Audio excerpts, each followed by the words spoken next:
Imagine thinking Mr. Rogers is an insult. Imagine that. What?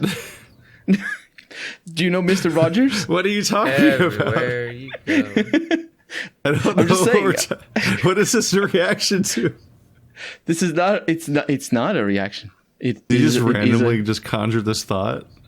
No, it's a reference to a real life thing, but it doesn't need to be a reference. I'm just saying Mr. Rogers is the best.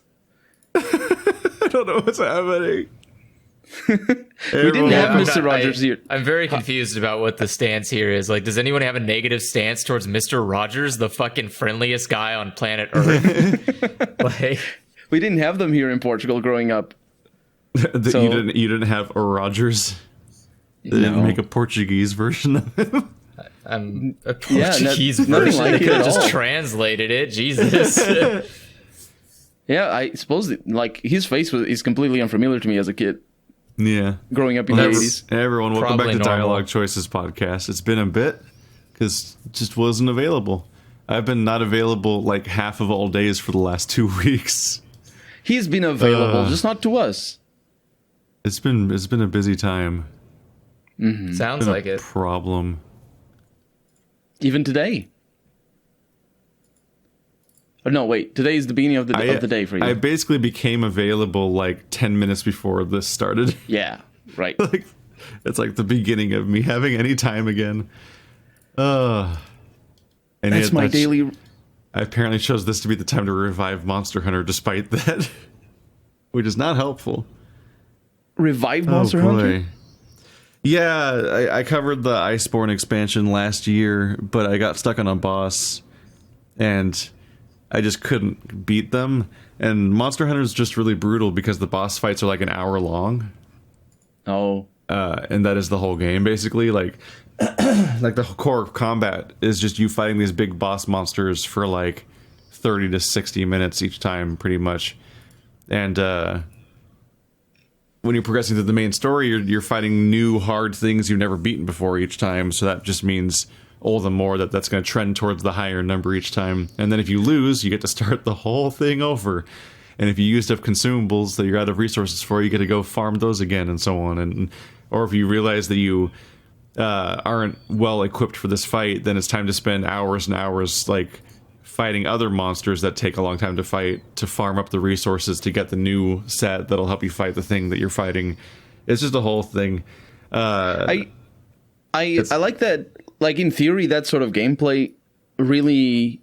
I like that idea a lot. I think they could make a Witcher game more or less like that as well. I felt that the first game was kind of like that if you played on maximum difficulties, but I never played Monster Hunter. I just now noticed you're releasing an hour and a half episodes of it, so go watch it.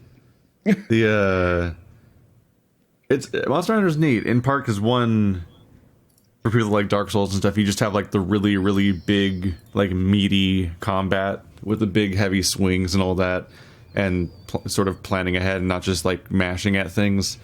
And it's just all a series of boss fights against large monsters, so it's pretty much just the boss fights. It's not exactly like Dark Souls, not entirely analogous, but that's like one of the most similar franchises out there compared to like how most RPGs handle combat. RPG status being debatable. Did you see that they are making a Monster Hunter movie? Yeah, with Mila Jovovich and the guy that sounds like the name of the other good director, but it isn't. Paul Anderson or other Anderson. I don't know. I just saw that it had guns in it. I know like the director isn't I think is like a bad person. Oh, is it Paul W.S. Anderson? That's the one. That's the director. If he's a bad person, well, I'm trying to remember if he has any relation to Wes Anderson or not. I don't know Wes Anderson. I am very bad at everything. Oh, I know Wes Anderson. I recognize the face. Wes Anderson makes a lot of major movies.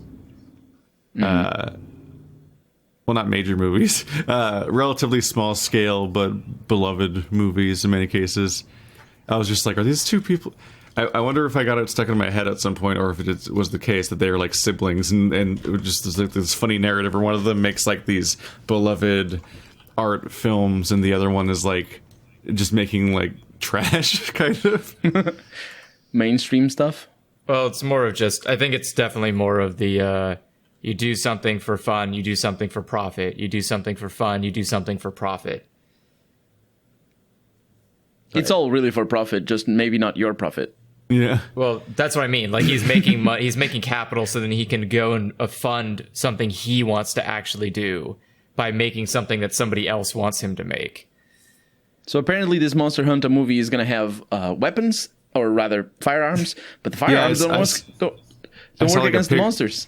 I saw like a picture that it was like people in a truck, or people in a Jeep firing out of like a Gatling gun or something. Like, and it's like, that's odd for Monster Hunter, but okay. I guess they're taking the approach of it being like, well, what if Monster Hunter happened to now or something, as opposed to just being in the Monster Hunter world. But I haven't seen the trailer. So it is in the Monster Hunter world. It's just some military people get isekai'd into a Monster Hunter world. Oh, they get stuck there. Yeah, they get stuck in a Monster Hunter I don't know world. which one is better. Neither is a good choice. They're both really bad storytelling narratives. Storytelling like that. I hope it's literally Alice. Just Alice from the Resident Evil movies gets sucked into Monster Hunter and is still the same character in her like 12th movie at this point. I mean, it basically is. I remember someone posted a picture where they show, I think it's Nergigante or something, and she's like holding these fire swords, and are like, isn't Nergigante immune to fire damage? Like, honestly, well, then that's going to go poorly for her. Narratives like that's this, like the main. Yeah, it feels like the main controversy. Yeah, there it is. It feels like they proposed the movie and said, okay, so we have a video game franchise that's about killing monsters in this fantasy world, and we need to make a movie about it. And the director goes and looks, okay, let me see. And they watch the game for a little bit and say, okay, that's all stupid. Let's make guns and trucks, and then try to retrofit some of the monsters in there. I don't know what monsters in that. I don't know what monsters in that poster, but it's not Nergigante, and also Nergigante has no resistances actually.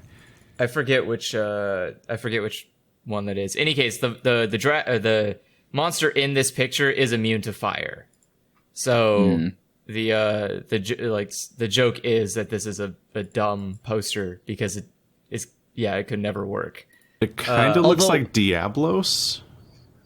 Maybe Diablos is resistant to fire, but not immune. But because Diablos has that big club tail and the giant horns. Oh yeah, I think it is. It might be Diablos. I wear Diablos armor on my character. That is a big monster.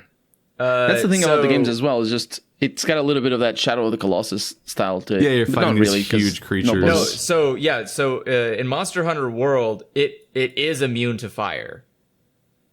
Like fire damage does nothing to it. It's resistant. It's not immune.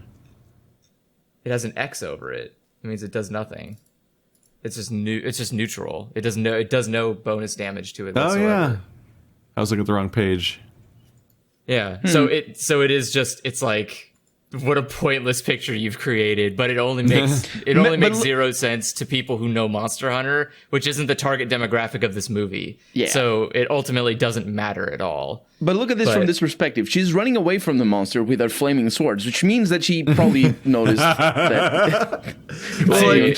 It's promo material. It's made by somebody who didn't make the movie, usually. Yeah. So it's like it's a bunch of. It's usually stitched together pictures from different things. Yeah, just to try to make the poster look good without any of the context. It's like when I'm making a thumbnail for a game that I've only played like the first half an hour of, and I'm like, sure, hope this makes sense. Hope the characters I picked for the thumbnail are actually in it for more than a few minutes or something. And they aren't. Has that ever happened? Sometimes you pick a relatively minor character on accident or something, or it's like not. Yeah. It can be weird. But half the time I just try to get the protagonist or something because it's the easiest. Unless they just die. Yeah, I don't... Last of Us 2. Play one I of don't those, really know... Well, Last of Us 2 doesn't change protagonists. Assassin's Creed 3 does. Oof. Assassin's Creed 3, I forget. There's Oh, it does. There's a whole intro where you play Yeah. as like a British soldier, I think, or something like that, and then suddenly you're a Native American, and that's the main character. It's not that much of a surprise because everyone knew the main Native American was the protagonist of the game, but there's a shockingly long intro of you playing a completely different character. To be fair, I forgot there was an intro in that game with the British soldier. Yeah, it's a while. I forgot few all hours, of though. Assassin's Creed plot. So I remember there's a lot of hexagons. No, squares. That game is about squares, isn't it? Like everything is like cubes and whatnot. When you go, I think it is. sure. The game's I'll about squares. I'll That's take not your word for Minecraft. it. No, I'm saying that when you go into some of the areas that are like more alien, there's some areas that are alien. It's got to do with the plot of the whole franchise, really. And you start seeing this some more sci-fi things. Everything is sort of like squarish because there's a lot of that like graphical corruption when you transport yourself into the machine and back out, or when you access the main menu. And really, it's hard to remember. I haven't played much Assassin's Creed since like giving up halfway through 3. I used to complete all of them. Like get I 100% completed 3 and completion of 4. each You one. say that like there's just 2 of them at that time. Now there's like No, 7 of them. No, there's like 3 or 4. Assassin's Creed before 3. 1, 2, Brotherhood, and Revelations. So I completed 4 that's the one. games. Yeah, And then gave up on 3 because I was just Wait. bored. There was a 3 trilogy. came out. 2 had a trilogy. yes.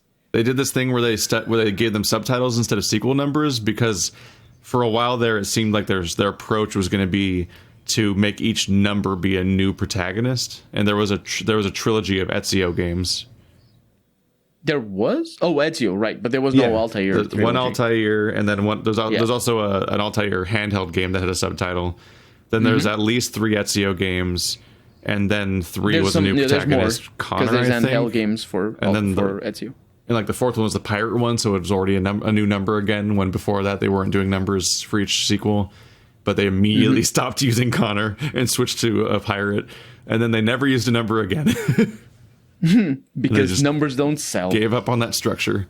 There's a weird structure to franchises where you just like you use numbers for a few times, then you stop using numbers because once the number's big enough, it feels like it's bad for some reason, except Final Fantasy and some other things. Like almost all franchises stop using a number, X number of movies in. But then once they get long enough, it's like a prestige move to then suddenly go back and use the next number you hadn't used yet. Like Crash Bandicoot suddenly has a 4, and you're like, then you're thinking back at the numbers, and you're like, how did they get, what was their counting? What did they use to get here? I think I remember seeing discussion of that when like Mario Kart had an 8 all of a sudden, and they were like, okay, what was which ones are they counting to arrive at the number 8? Because for a while there, they did not have numbers, and like people are disagreeing on whether or not the number makes sense and stuff like that. Wasn't even the year that it came out of. Was it like it's all marketing. Yeah, And marketing in and of its nature is nonsensical bullshit that we as a consumer have to like piece through and go, oh, I see what you mean here. And then at the end of the day, you're like, what? Why did I do that? That was a waste of time. Because calling it like Crash 4 is like trying to make it feel impactful. Like, yeah, it's the big one. It's the real thing. It's back. Yeah. But when you go back to numbers, but it's not where you left off on the numbers, then you have to do like mental math. You're like, does that number make sense? They're calling this one 12, and the last one they numbered was 3, and I feel like there's 15 of them. So I will say this is why I really appreciate Zelda games not having numbers, except for the one, which is Zelda 2. Yeah, and then they just were like, nope, never again on that. We're all set here. Wasn't Zelda 2 also done by a completely different team and just like? Technically, yes, but it's still marketed by Nintendo, so they chose to keep the name Zelda 2. Like they got to decide what its name was. And was they Zelda 2 made by a different company? It was not made. It was not a first party game. Yes. Right. Yeah. Weird. Because it's thought that even was a just completely Mario. different game. No. It's like it looks different. It feels completely different. Because at that time as well, game development was very much like Mario 2 is just a reskinned version of some other game that never got I think released it in the had West. direction from. I think like Miyamoto provided direction on it, but I don't think it was developed in house. It says developer Nintendo EAD. Yeah. I've recently seen a video about Zelda 2. That's why I'm wondering about it. There's this YouTube channel that goes into detail on how they compress the games to fit into all the techniques, programming techniques and stuff to fit into cartridges and whatnot. I think that was my first Zelda. The 2? Yeah. Oh, I guess technically it is part of Zelda or part of Nintendo's first party. Yeah, I was gonna say I didn't think Zelda was like a crazy side project. Maybe I'm mixing the. It would. Which one it is because it doesn't look like the one. It was the fourth research team. That's why you are only getting quieter. What is up, Andrew? No, I'm thinking to myself. I keep turning you up more. You're almost at 200%, and you keep getting quieter. I just mumbling to myself. I was trying to think. It was just a different team than the one that made the first Zelda, and yeah, so it felt that's why it felt so different. Mm-hmm. Because it looks different as well. But it was the last time down. Zelda had numbers in its name, and then it was just subtitles from there on. After all this time, they come back and they're like, Zelda 3. Oh God! Could you imagine? That would be a baller imagine move. how like Breath of the Wild Zelda 3, and you're like, what the fuck? Like that would be a baller move. I would be there for that. Honestly, that sounds like. Is this a sequel to Breath of the Wild? Yes, but it's the third Zelda game in the franchise. Like what? Like, have fun timelines. Because technically, Breath of the Wild 2 is it a prequel or is it a sequel? I don't know a single thing about it really. Exactly. I don't really look into stuff that's not out that much. Yeah, well, I mean... There's so many things that are out already all the time. Speaking of things that are out already, since I've been away and dealing with people lately a lot. What the fuck is Genshin Impact? Because apparently everyone on the planet is playing it. Like, so many people have independently brought it up as just as much as Among Us for the last, 2 weeks. And I'm like, what the... What? It's the first time I'm hearing it. Let me explain to you what Genshin Impact is.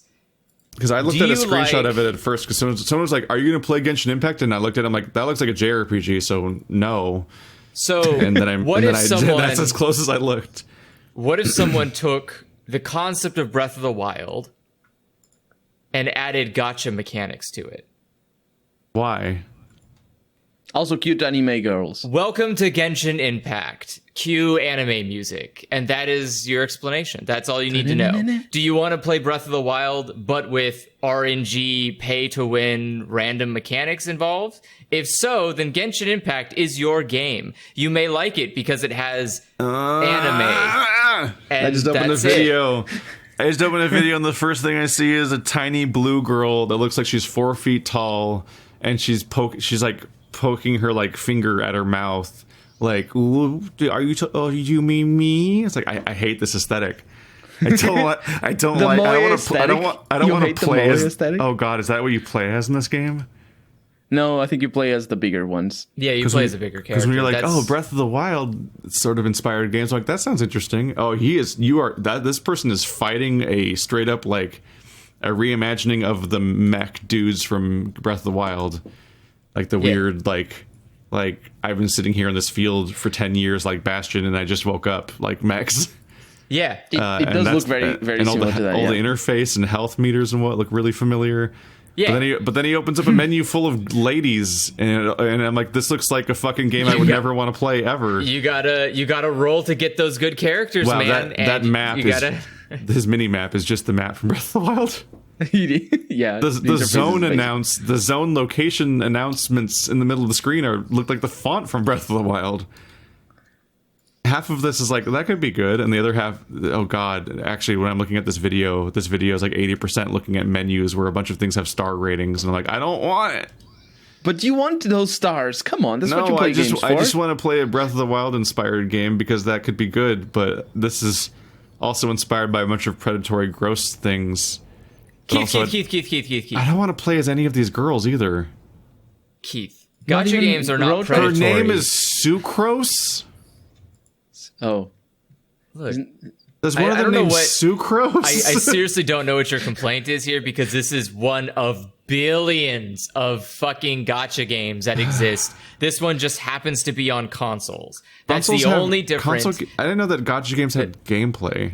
This is the first one. That's why people are so excited about it. They're like, wow, it's a gacha game that evolved into a worse version of gacha games. Ew. It's a game hidden behind money. Like that. What is a gacha game? So gacha games are the idea that you need to roll to get characters that will increase your ability to better reach the ending of the game. You can succeed in playing the game normally by hundreds of repetitious hours of gameplay, or you can pay $5.99, do a pull, and possibly get an SR or SSR or above character who has tons of good stats, and you can just blaze through the problem.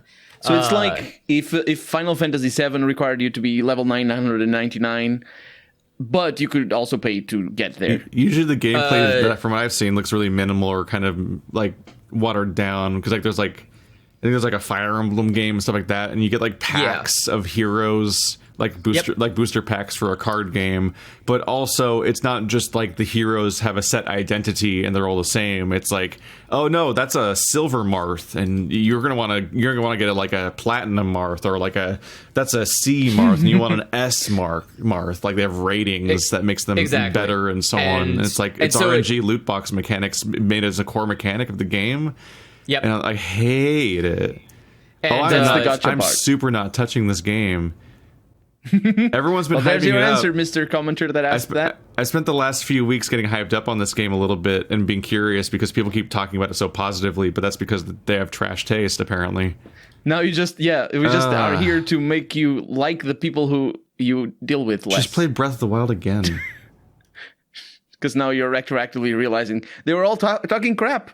They were like, God, don't play this game. I keep looking up gameplay videos, and like most of the video is a series of menus that are bad. So little of their time seems to be spent playing a game. It's like all this fetishizing over how many star ratings you have on your sword or your moe girl. Paradox gamers right now. Oh, what's wrong with menus? I have to skip around so much to find the gameplay. I'm watching a video right now that is just a lot of fighting. Yeah, I don't know the one you're watching. Although this lady's got a ghost wolf. They're also this gameplay is just button mashing. Butt mashing? Button mashing. They're just like plugging away at hitting a dude for a long time and making a bunch of numbers pop up, and like that he's level that and I'm level that, and just keep smacking him. Yeah, that's the JRPG side of things. It's not Breath of the Wild though. No. So when people say it's like Breath of the Wild but better, they just mean it looks cosmetically like Breath of the Wild in its world and plays completely differently in every way. Completely different. And has fundamentally different progression mechanics and incentive systems and morality for existing. But it superficially resembles Breath of the Wild in screenshots, so that's why you should play it. It's like, fuck. This is, I don't know, for somebody... Since Breath of the Wild was like my game of the year, like I find the comparison kind of insulting. For people like, oh, you like this, you should like this. I'm horrified looking at this. I'm now browsing in incognito mode so it doesn't fuck up my recommendations and make me. It's like, you looked at 3 videos by this game. That means you're a super fan now, right? Like it does with Overwatch. I'm gonna step away from my personal account so it doesn't ruin my YouTube browsing.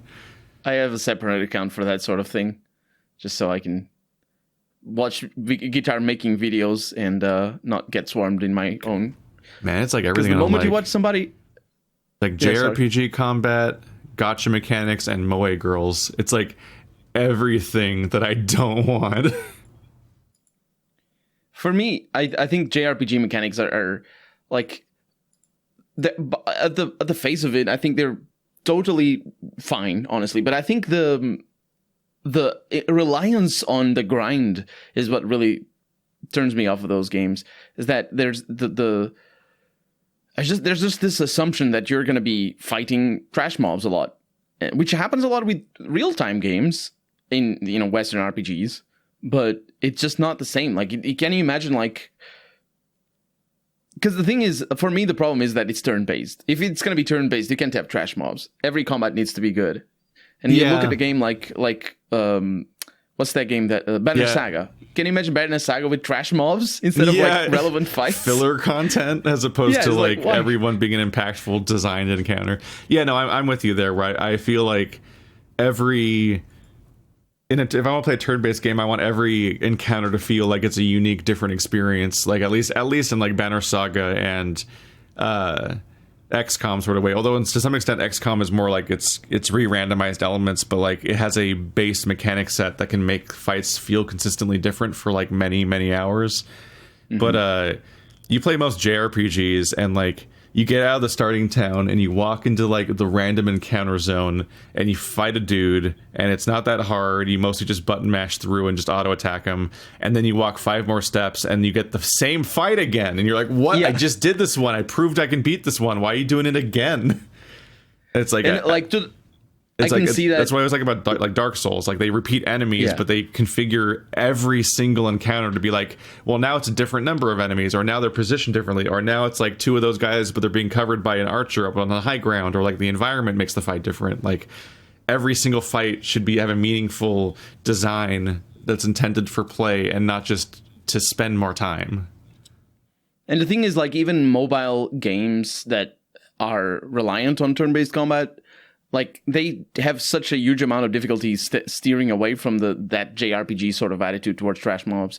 I was for a while I was looking for a Darkest Dungeon style game for Android, and the closest I found was one that was clearly inspired. There's like a dozen. I feel like I've let's tried like 6 Darkest Dungeon clones. But like I was specifically looking for it in mobile, so it's different. There's a lot of stuff there that doesn't exist on PC. The thing is, like on the very first combat, you can like after a while you start to tell on the very first combat what it's gonna be like. Like the one that got closest, you had to hit the same enemy like 5 times in a row, and there was no meaningful tactical difference for the first combat. It was just the first combat. You had to hit him 5 times in a row, and that doesn't happen in the Darkest Dungeon. And there's a reason why it doesn't happen. Yeah, it's because it's boring as hell. And there's a reason why it happens in mobile is because they want you to have only 2 or 3 runs per day or something. Otherwise, you had to pay. Or part of what was so beautiful about my first playthrough of like the early access version of Darkest Dungeon was just the fact that every fight felt tense and impactful, and every individual turn felt like it was the difference between you potentially losing somebody or winning the fight. Like there was a tension there where everything mattered and the encounters were interesting.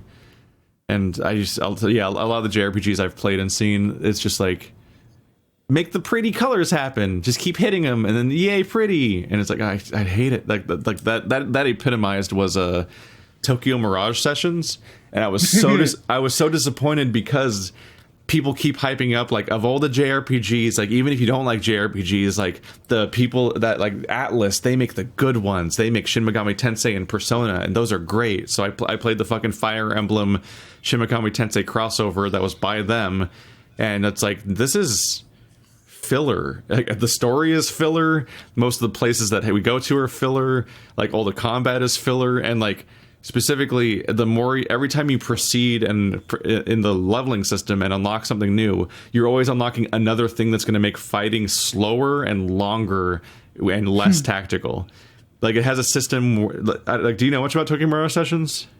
I've seen. I don't. I have no idea. Yeah, because you like some of your videos. There's like a fucking pylon mechanic where if you attack somebody, then a person in your party.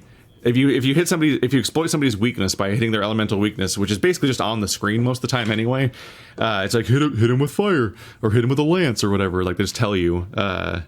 But even then, even if they didn't tell you, you just have to figure out the answer, and then that's the answer to the fight. Like it's not really a tactic. It's just there's a correct answer of what button to use. You hit them with their weakness, and then one of your allies hops in and also attacks them.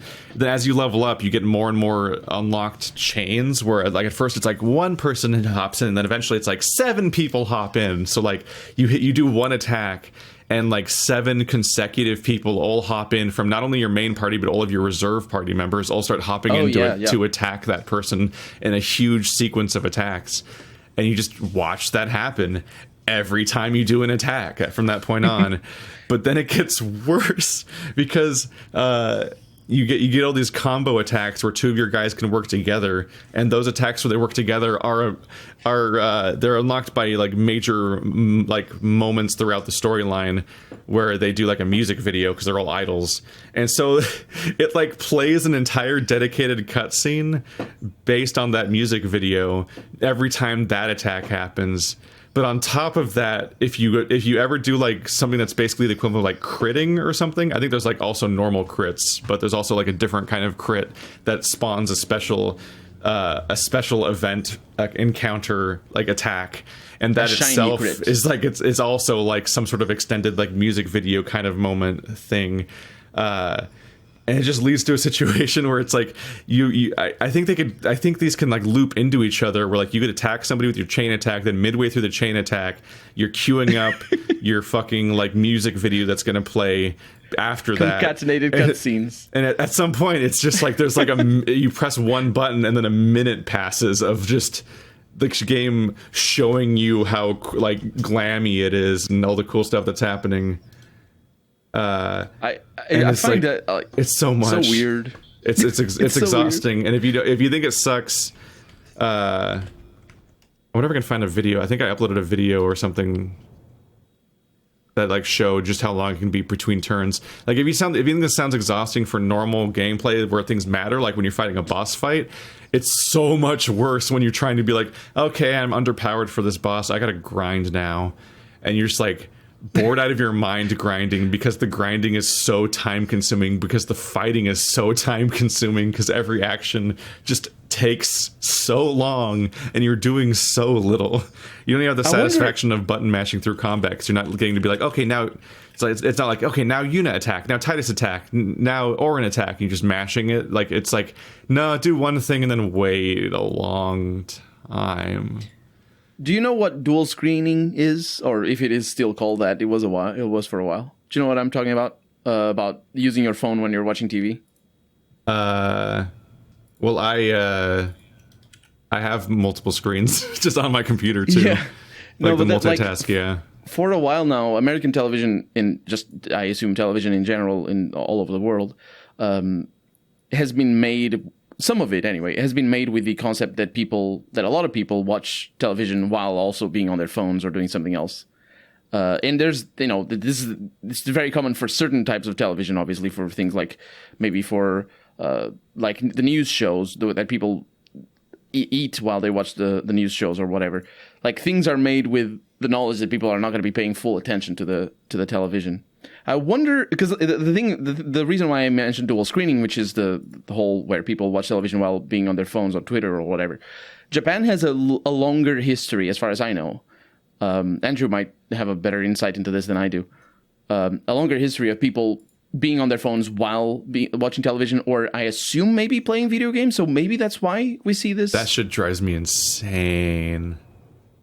Because then like when people are all sitting down, like, oh yeah, let's go watch a movie, and then like two people are on their phones, and I'm like, I thought we were watching a movie. Okay.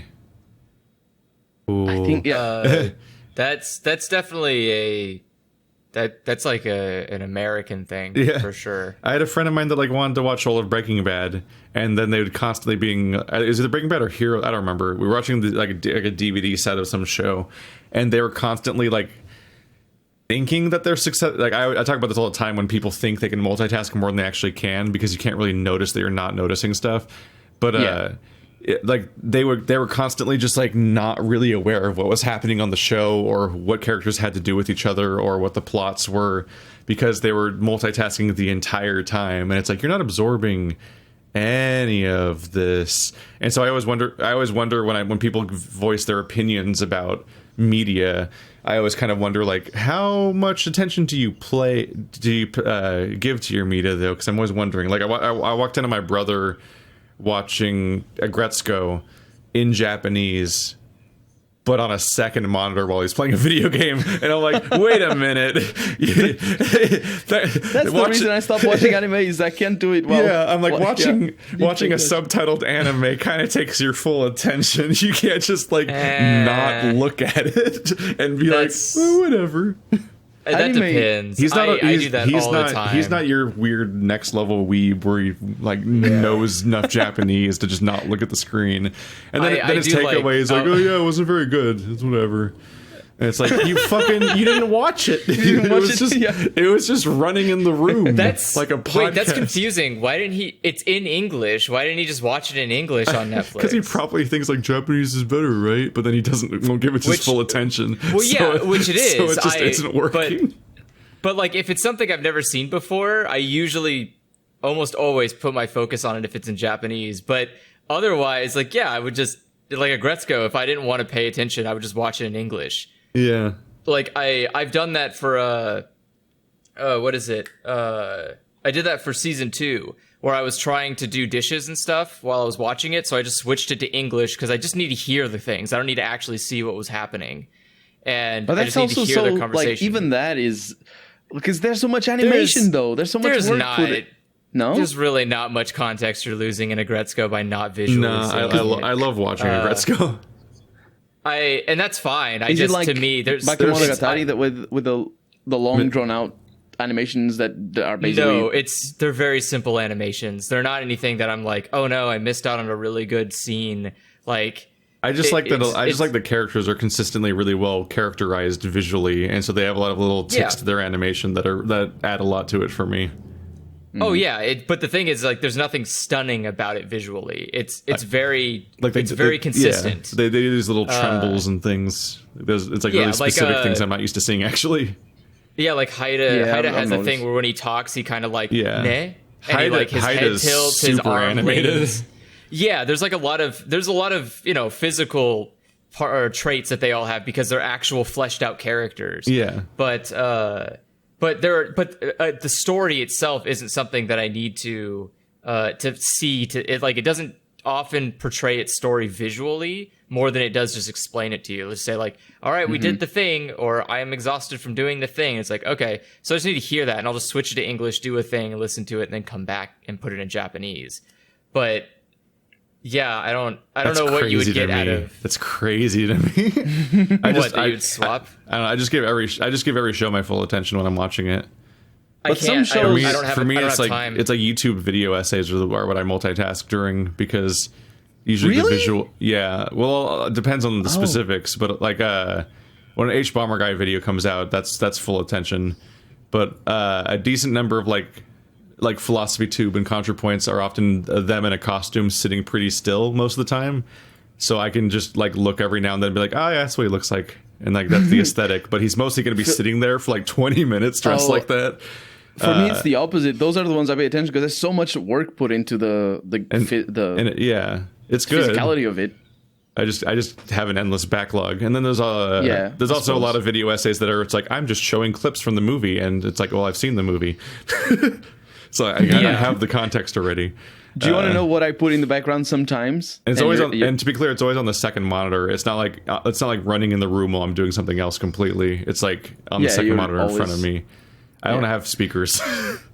Do you want to know what I put on the background sometimes and just listen to? People fixing stuff without saying words. Wait, what? What are you even getting out of that? The sounds of machines and things. It's fun. You just like the noises. Oh, okay. Yeah, there's some channels that are really good. Is there audio you're getting? Like, yeah, you get the audio of them messing around. People have such specific stuff sometimes. Yeah, I have VTubers in my second monitor at all times. Like before we started this podcast, I was watching them play Among Us. Like it's always there. There's always at least a VTuber video going somewhere in my home at all times. But I'm also trying to learn. I'm using they're virtual YouTubers, so they're usually Japanese girls using a anime avatar to let's play games. Or they just talk. Sometimes they just sit there and talk. But the idea it's infected everything because everything else about Andrew is like how do I make everything an anime instead of anything ever being live action or anything? It's like it's like now the Let's Players can also be the anime. can also be games. Sorry. I have never watched as much Let's Play. Like I have produced so much more content for Let's Plays than I've ever consumed. And that's changing because now there's anime girls doing it. I'm like, well, I'm here for it. I'll watch. Yeah. I literally watched an anime girl build a thing in Minecraft. I was like, I could just do that right now. I don't have to watch you do that, but I want to because you're adorable, and I'm gonna see how this goes. And then like I see like my YouTube will be like, oh, you like Minecraft? Let's go to the next Minecraft thing. I'm like, no, oh, that's a live person. Fuck them. I don't want to be anywhere near. I saw the face rig people are like closing off face rig and starting rebooting a whole new software specifically in response to like the VTubers. Yeah, why wouldn't you? Because VTubers used to just be weird furries, basically. No, like VTubing was specifically just Kizuna AI. She was the only VTuber. Well, I just mean like there was just various people that would like be Twitch streamers, but they're instead of a face cam, they had a like 3D animated character. Yeah. Like there's a guy that like it's like I think it's a husky, and he's got a plunger on his head. Okay, I'll trust you. I don't know. I know with the anime girls, there was one for like a couple of years in like 2000. I think it was like 11 or 14. It was pretty long ago. And then she just sat there for a while. And they eventually like, wait, can't we just do this on a massive scale? And they started doing it on a massive scale, and it was just taking off. And now it's a big boom. All the people want to be VTubers. And I want to be a VTuber. Dog plunger Twitch is not a searchable thing. It does not give results. So the thing about I have no idea what this guy's name was. The thing about VTubers is you have to fit two very important things before you can qualify.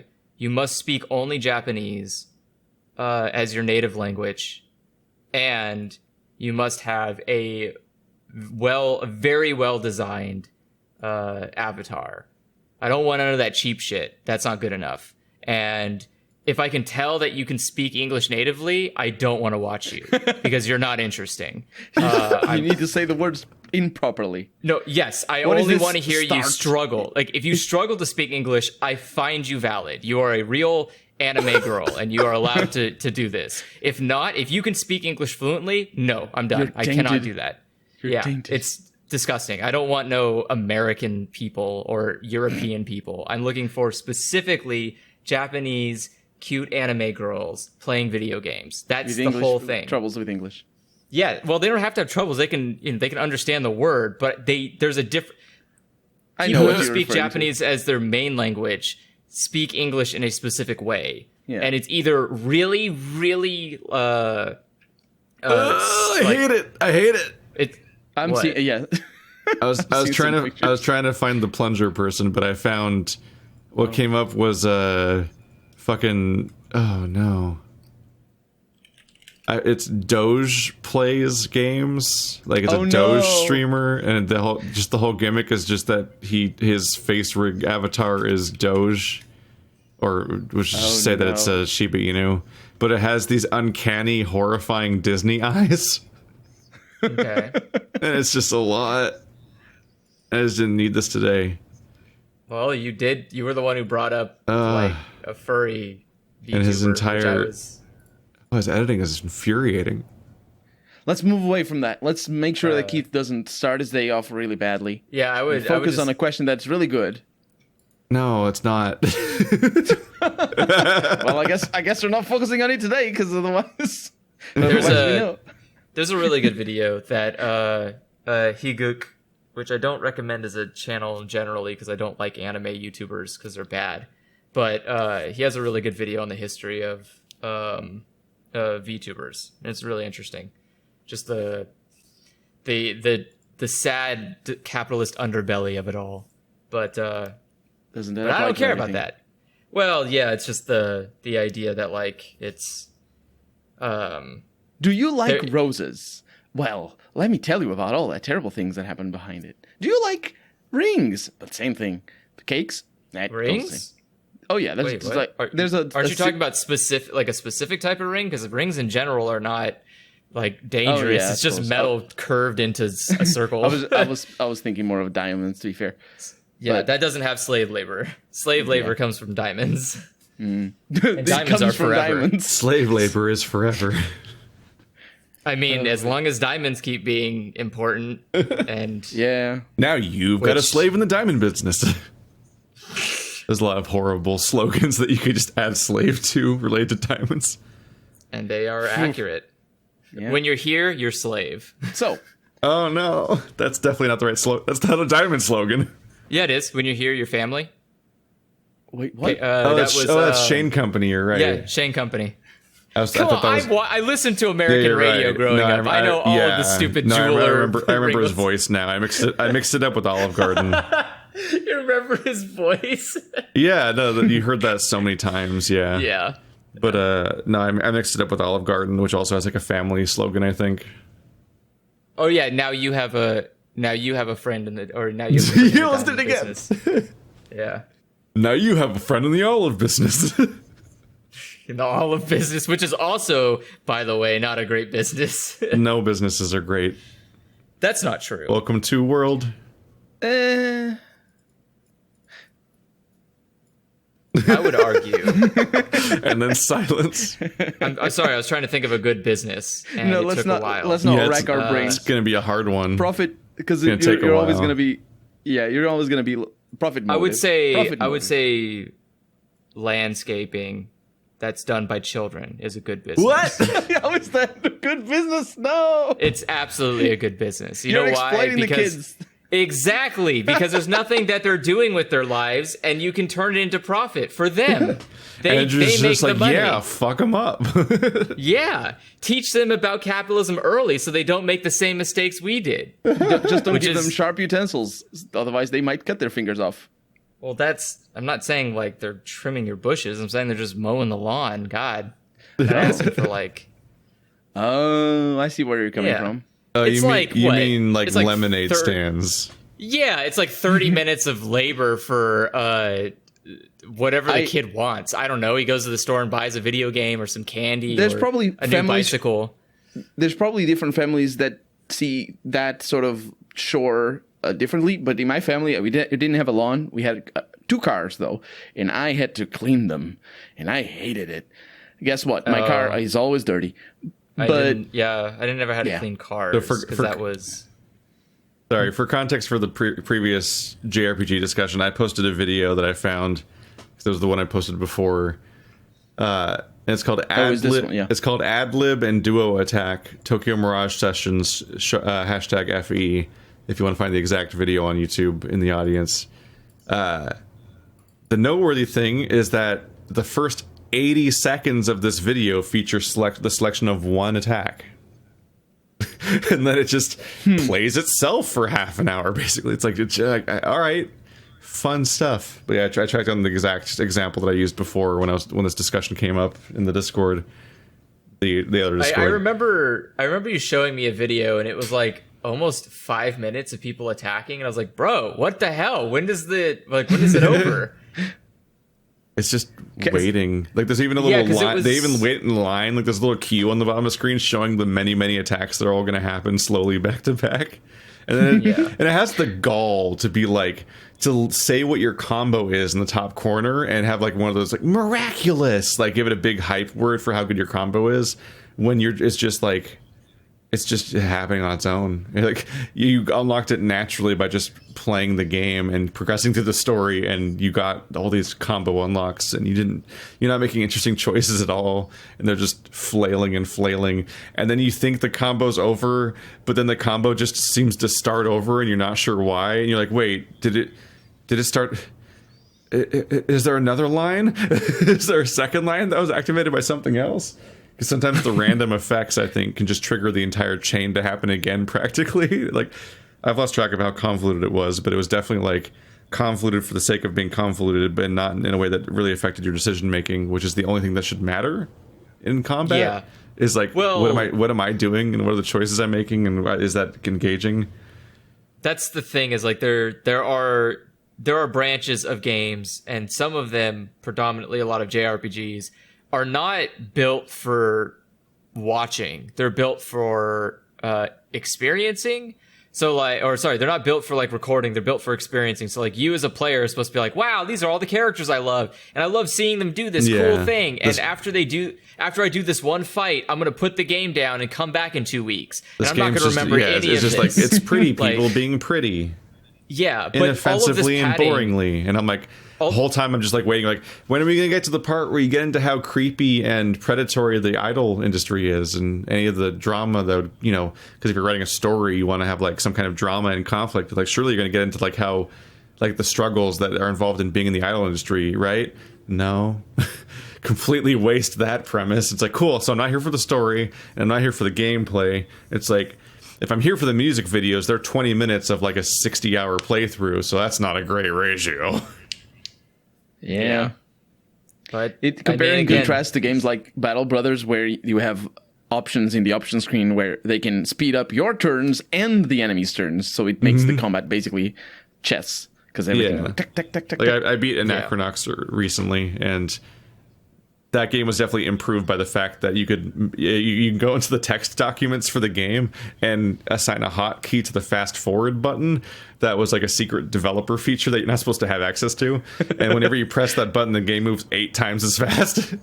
And so like every fight or every time I backtracked, I would just hit that and go through the environment, and like it made the whole game better. Because the game had so much backtracking, but I got to basically skip it.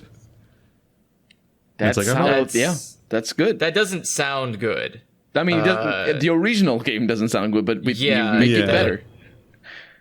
Like that game suffered from like early 3D of like wanting to have slow swooping animations that like show like the cameras being all cinematic and like doing like a single take camera kind of look. It's Dutch for all of the Dutch combat angles for days, where it's like it's flying around the fight and like it has to get into position to show each animation because it's not doing cuts.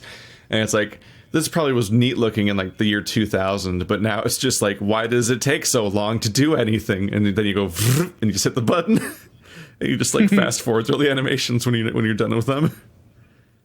And that one button made the game so much better. That was good shit. But and that goes there are some games that don't feel that feel like they exist to specifically be the only thing you do for a set amount of time. And there's like a lot Pokemon games. Yeah, well, sort of. Like Pokemon games are, unless you want to be casual about it. Yeah, I feel like Pokemon's pretty multitasky. Yeah, you can do stuff with Pokemon, but like Tokyo Mirage Sessions is a perfect thing of like, you're only supposed to do one battle a day, because otherwise you get completely exhausted by the second time where you're like, why the hell have I sat here through the same goddamn animations for like 30 minutes for what it feels like 2 minutes of gameplay? And that would be fine if you just put the controller down and moved on with your life after every There's battle. definitely an argument to be made that some games benefit from shorter sessions while other ones want your attention like long term. Because I vaguely got that a little bit of that feeling when I tried to play Animal Crossing that one time, where I was like, I feel it. Absolutely. Like, it definitely feels like this game runs out of things for me to do pretty quickly. Well, that's a really special, weird case in its own way, but it's like, now you're supposed to just kind of pick it up for a bit each day, maybe, and not binge it constantly. Although I think a lot of people probably binged it a lot this year. They were time traveling, which is why they were allowed to binge it, is because they kept changing the dates to keep getting themselves more content. But like Animal Crossing is a play the game on your toilet type game, where you go and take a shit and you're playing Animal Crossing for like 10 minutes and then you get up and move on with your life for the day. And that's fine. That's enough. You show up, you check in, you do a couple of things like, hey, just wanted to sell this item or wanted to grab this thing that I needed, and just gonna hop on WoW and do my dailies. But the thing is, that's it. Look at what's that other game that was made by a single dude that is like Animal Crossing? Return of the Obra Dinn. Are you talking about Stardew Valley? Stardew Valley, yeah. Look at Stardew Valley. Is more like Harvest Moon, which Harvest Moon is. You could argue, I guess, it's kind of like Animal Crossing, but Harvest Moon fills a different void. Yeah, it's more of a. It's definitely a demographic overlap. Yeah, there's a demographic overlap, but the mechanics in Stardew Valley are more of sim in nature rather than not sim, but like management. Like you are doing some management that you don't need to do in Animal Crossing. Animal Crossing, you can just show up and things happen to you, and you're like, wow. Whereas Stardew Valley, you have to make the farm go. Yeah, it's long-term planning and like delayed reward, and like because you're literally cultivating. Yeah, but it's also a lot better for binging. I feel Stardew Valley is. Well, yeah, because Stardew Valley isn't tied to the real world. Correct. In Animal Crossing, the clock's tied to the real clock, whereas in Stardew Valley, another day happens every 20 minutes. And so it just kind of keeps looping, so you get to keep going. It's like the one more turn addiction from like Civ and so on. Yeah, and it means that there are some people who only have played Animal Crossing at night because that's when they can play. Home. Yeah, because they get home from work and they can only play it then, and it's nighttime already. Yeah, and that's the thing. But some people don't. But the goal of Animal Crossing isn't to be a game that you play all day. It's a game you just check in on and you go away. So you can change your system time to like 10 a.m. Check in, go, hey guys, it's sunlight, and then shut the game down and be fine.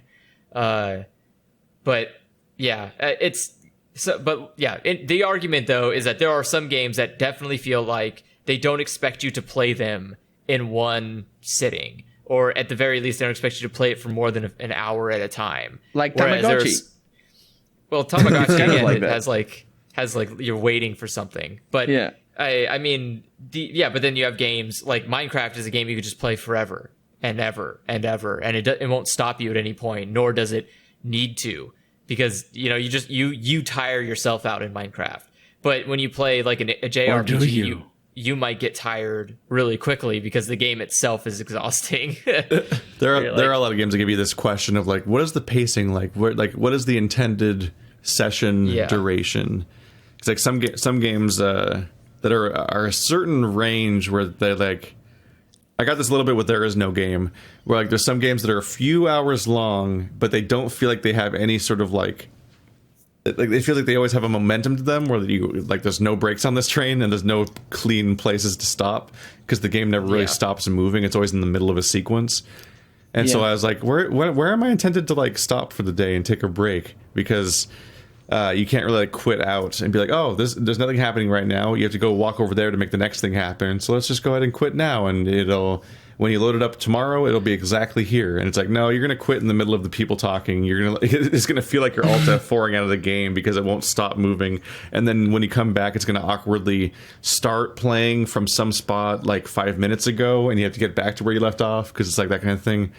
It's like if you had to stop in the middle of Man of Medan because it's just going. Like it's gonna keep going until it's over. Yeah. And that's always a little awkward when games are constructed that way. That's a really interesting problem that you're raising. I didn't realize that. It's exasperated by Let's Playing because you're like, where can I stop cleanly and know that nothing will be missing between the two videos?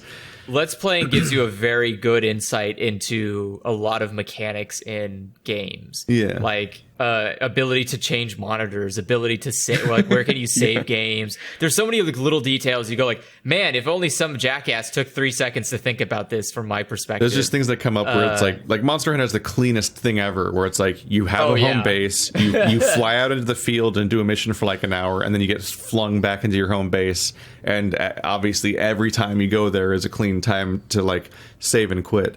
Where like something like Man of Medan is like short enough that like maybe you just beat it in one session anyway, but then games that are a few hours longer, like There Is No Game, that have no breaks on this train but are still like a few hours long, you're like, most people are going to want to stop at some point in this experience, and it's kind of just going, and it kind of leads to an awkward sort of like, you always have to like awkwardly patch it up in a second session, whether you're a Let's Player or just like a normal player, and it always feels slightly weird because you just kind of had to like stop the mid sentence, and then it had to like pick it. The game will just it's like the feeling of like stopping in the middle of a video. A movie. It's like when you stop in the middle of like a Netflix stream or a movie or something, and you have to like find your place again because you didn't have like clear episode breaks in a reasonable time where you could go back. It's obviously not like a massive deal breaker. It's just a very observable thing about certain games versus other games. Is like Journey feels like it's designed very deliberately to be beaten in one sitting specifically, so it doesn't feel weird that there's no breaks because the whole game's 90 minutes long. But there's games that feel like there's no clean place to stop for the day that are like 5 hours long. And it's like you start to really appreciate like, I'm in Resident Evil 3 and I am in the save room and the save music room is playing and I will now stop for the day and come back tomorrow and I'll be in the same save room. Well, you're going to have a harder time with that, Keith, because thanks to the power of quick resume on modern consoles, maybe saving will just be a thing of the past. As long as they allow me to save scum, that's all I need. Saving will never be a thing of the past just because certain games benefit from having the risk reward of having a save system tied to locations and resources. Yeah, though I mean there are plans to try to But that's a good example though. That's a good example of the idea is the fact that like saves as a concept are themselves and a commentary on this idea, because once upon a time you just had to beat a game like the whole game, and that was every game for a bit, and it was up in the air whether or not stuff's had saves or not.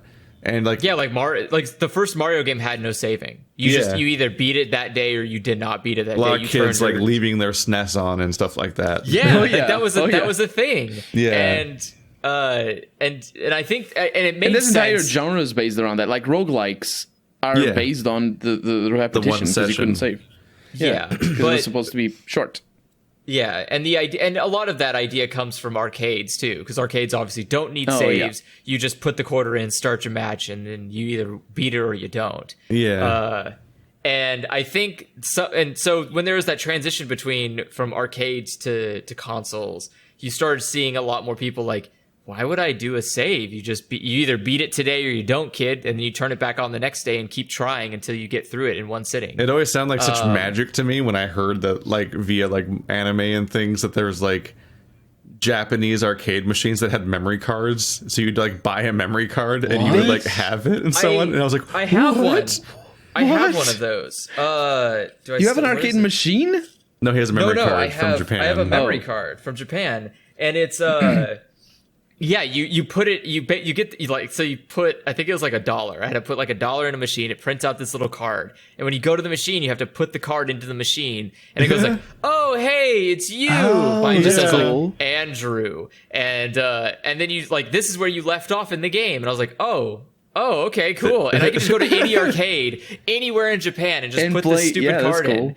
And because it puts the save data on there, and only that machine can read that save data. And so it's not like there's special assets it has to load or anything. It just goes, well, this card that you have is all the information I need, and I can I can just rebuild the game into the exact place that you were at. And it's crazy. It's a crazy, interesting, fun idea, but the practicality of it is so bad. It's so odd. It made sense because I'm playing a rhythm game and I'm trying to get the max stars on every single song. So it's keeping your scores. Exactly. And because the reason they do it is because not only do you get to keep your scores, but you get to unlock specific units and colors. And those might give you an advantage later on because you get used to using a specific icon and colors. And so like for me, I had like a little dancing Miku, and I needed that Miku because I timed all of my things based on like the button coming to her hair. I knew that was the time I needed to press the button, because by the time I pressed it, she would be over the button. And so like if I tried playing from zero, I would be super screwed because I have to play with a crappy trigger or like a cursor I don't know anymore. And it's bizarre sounding. It sounds so weird, but when you're playing the game, you're like, this is so vital. I can't believe they would ever make a game without this. I would die. And then you look over, or I watched Joe play it, and he's got this stupid buffed out card because he has like all these games finished and all these like avatars. He's like, yeah, he's just sitting here playing the thing. I was like, oh, okay. And I started up, I'm like, oh, I only got one thing and one avatar. And I feel kind of like, oh, I could have that one day. Okay, maybe I want that. They got their claws in you. Exactly, but it's Now I hate it. but it's funny because I was watching Joe trying to explain to me how it works, because I was like, okay, I'm not the best at rhythm games, so I was trying to like figure it out, and he's like, okay, you just have to hit now, and I was like trying to hit it, and I was like, I'm still missing. He's like, yeah, I don't use that cursor, I have no idea how to do it. I was like, god damn it. Why would that be the thing you change? That's so strange. Because I cannot explain. It seems like it's the game, most potentially but damaging to the game thing you could do is have the cursor change so you can't tell how the game plays anymore. So it only changes if you want it to change. You choose it. So you unlock new cursors, and you can just change to whichever ones you want. And some of them you might find are easier to ground yourself, because the way that they make the game challenging is that your cursor is moving around on a screen, and you have to follow the cursor while the background, it's like a fucking Gundam wing fight in the background. It reminds me of when I found out that like the loot box like costume switches for Ash change her reticle, and I'm like, oh god. Yes. Suddenly it affects gameplay, and that's kind of an issue, maybe. Yeah. Yeah, but it's kind of like that. So, but the concept is there and it's functional. But yeah, obviously a lot of games, some games want to go back to that, where it's like, you don't need to save, just either beat it today or you don't beat it today. And in a non-let's playing context, that's okay. You can just like, yeah, well, I'll sit down, I'll play a game for an hour, and if I beat it, I beat it. If not, I'll come back and do it later, or maybe not, and just move on. But you know, when you're trying to do this, you know, when you're trying to like record a full game to upload to the internet, you're like, can I just like stop here? Can I get a save? Can I have other things I need to do today. Can you just make it so I can put the game on pause? And it's like, no, this is casual. Just be casual. I'm like, this is a career. I can't casual a career. Casual doesn't rhyme with Andrew. Yeah. Like, can you please? And so, yeah, there's some games I remember Let's Playing and being like, well, I guess I'm beating this today, because otherwise I can't stop. I've just got to leave it running otherwise. Yeah, like my Skyward Sword playthrough says that I've played like 50 hours because I think I had to stop for the day right when I was in the middle of the cutscene for getting the first like block and discovering where the magic blocks go at the top of town. Okay. That introduces the first like structured collect thing that tells you to do the first few dungeons, and I was in the middle of that, and they're about to teach me like the Skyward Sword swing and other things like that was all about to happen, but I was like, I gotta go, like I'm in the middle of the sequence for like an hour, and so I just like in the middle of the dialogue I just let it sit.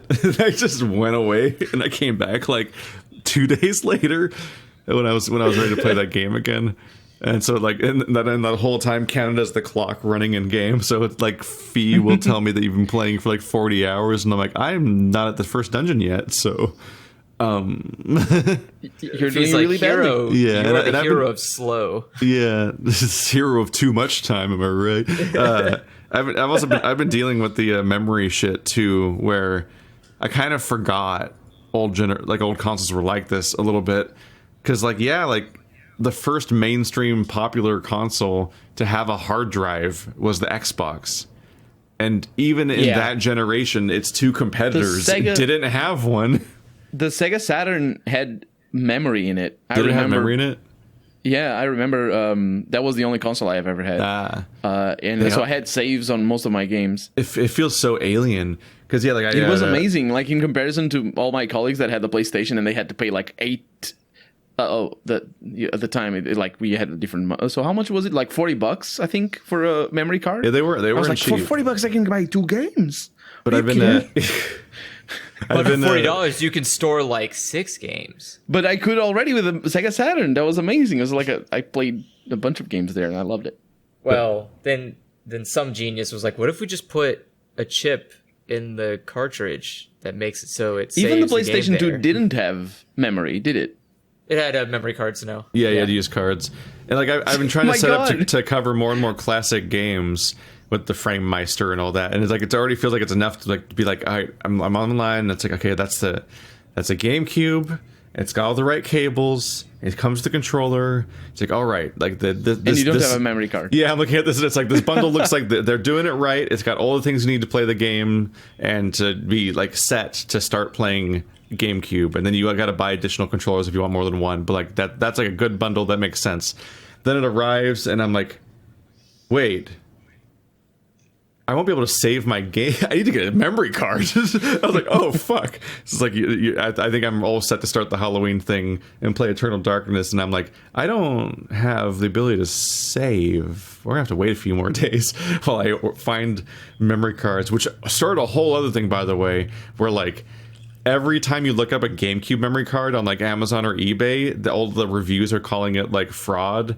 Like it's like these memory cards don't work and they're gonna break in a moment, and they're all like these like there's like an entire like underground market of like Chinese knockoff memory cards that are like all use like official looking packaging and pretend to have the Nintendo seal of approval and be like real memory cards, but they're actually like completely different hardware jammed into a little like identical looking shell. And like it comes down to weird specific details, like finding out that like, oh, Nintendo uses these proprietary like tri-head screw, like tri-headed like screws in its things. So like they have little 3 prongs, and if you get like anything else, then that's like a different ripoff and everything. And it's like it's such a weird fucking thing, and it's so convoluted that I still can't properly tell if I got a real one or not. All I know is that it seems to be working, so I hope. But I constantly have this thing on my head, hanging over my head, that like maybe at some point it'll just break down and I'll lose my saves, because it's genuinely hard to tell if you're even buying a real one anymore. And on a related note, I have an issue with my Frame Meister, which I've been using since last year, where I realized that there's supposed to be like updates to it, but it can't connect to the internet, and the Frame Meister does not hook up to your computer via USB or anything to like get data from it. So you have to manually deliver patch updates to it via a micro SD card. And the issue I ran into is it can't be an SDXC card, which are all of the modern ones. It has to be a tiny old SDHC, and you have to find that. And it specifically has to be the micro card, not the other type of card. So it's just this whole process. And everything, and it's the same thing again, where like, you look up on like Amazon and other places, all the reviews keep like this thing says it's an HGSC, but it's actually an HGXC, and so on and so forth. And like all these like surprises, like they'll you trying to specifically find this obscure old card, and all the people are saying like, actually this is a ripoff. It's other thing. I gave up. I ordered 3. I'm looking at, right now, I'm going to deal with this after this podcast. I'm looking at a stack of 3 different brands of supposed SDHC micro SD cards, and I'm just going to hope that one of them can be will work, or can be formatted to the correct format to like just deliver this patch. Because guess what? If you don't have this patch, all the menus are in Japanese. I have a couple of SD. Is it 2 gigabyte the most? Is that the size? I think it might be, or it might be. I think it might be everything under 32. Might be the cap. Okay. Eventually, because I think I have some specific couple of. Have you checked eBay? I think I did at some point. eBay's probably but like even people worse. are talking about it, and I get it. That like, if you look at my footage for Eternal Darkness, it's like it's pretty blurry. I'm not super psyched with it, so I'm hoping that if I update it, I can find. If I can successfully update my Frame Meister, maybe that'll make it look better. But if not, maybe once the menus are finally in English, I can try to find what setting might not be quite right. Because like I don't think my footage from this hardware is looking as good as some other people's is. But it's hard to compare also, because if you look at other people's footage, you can't look at just the game itself, because other people playing it might be playing emulators all the time. Like, so you have to try to find specifically somebody else who's using something to record their like GameCube, and then you have to wonder what they're recording it with, and so on. But it's just like a whole process. But there's also like there's always that detail where I'm like, I don't know, maybe it just looked like this. Like I can't remember. I see certain things are blurry or hard, or a little hard to look at, or like I'm like, I wish this detail looked different, or whatever. But it's like I don't know what it looked like. You do know like about the differences between modern day LCDs and old school CRTs. Yeah, there's and a lot stuff of like that stuff where like everything looked blurry or kind of obscured. So like sometimes you're just seeing details that you would have been masked before anyway. But then there's just other times where I'm like, I don't know, the whole screen kind of looks like a brown blur. I feel like maybe it originally looked better than this, but I can't tell because you just don't have anything to compare it to. So I'm trying to diagnose if I can get better visuals out of my FrameMeister or not, which is a fucking expensive ass chunk of hardware that I bought like a year ago. I think they're now going for twice as much. I think they're like $1,000 on Amazon now. They're like $1,000 on Amazon, but eBay is like, you want it for like $100? Here you go. Oh God, what happened to that FrameMeister? They're just like, no box. Like here's a FrameMeister, no box. It's it has the plug-in cables and that's it. That's the upscalers, isn't it? Is that what you're referring to? Yeah, that's the compact they're upscaler. Upscalers, but more importantly than the upscaling, as Andrew will know from our attempt at filming the bouncer, my two goals are: one, getting HDMI so I can put it into my Elgato, and two, de-interlacing. Because if you play, so many old games are interlaced, and if you record them via an Elgato, then you get combed footage, and it looks horrible. So I'm trying to decomb everything, or specifically decombing is so hard and kind of impossible in many cases. Like especially since when you record through an Elgato, when you record through Elgato, it's already compressed. It's also not being output at the original resolution anyway, so it's already fucked. So you can't decomb it. So you really just want to deinterlace it before it reaches the recording software in the first place. Yeah. Because for those that don't know, back when we had interlaced video, every horizontal line of pixels would be rendered every other frame. So every frame, when we talk about like 60 frames per second and so on, that'd be 30 A frames and 30 B frames, if you want to call them that. I don't know what the terms are necessarily, but that's correct. That's an example at least of how you'd think about it.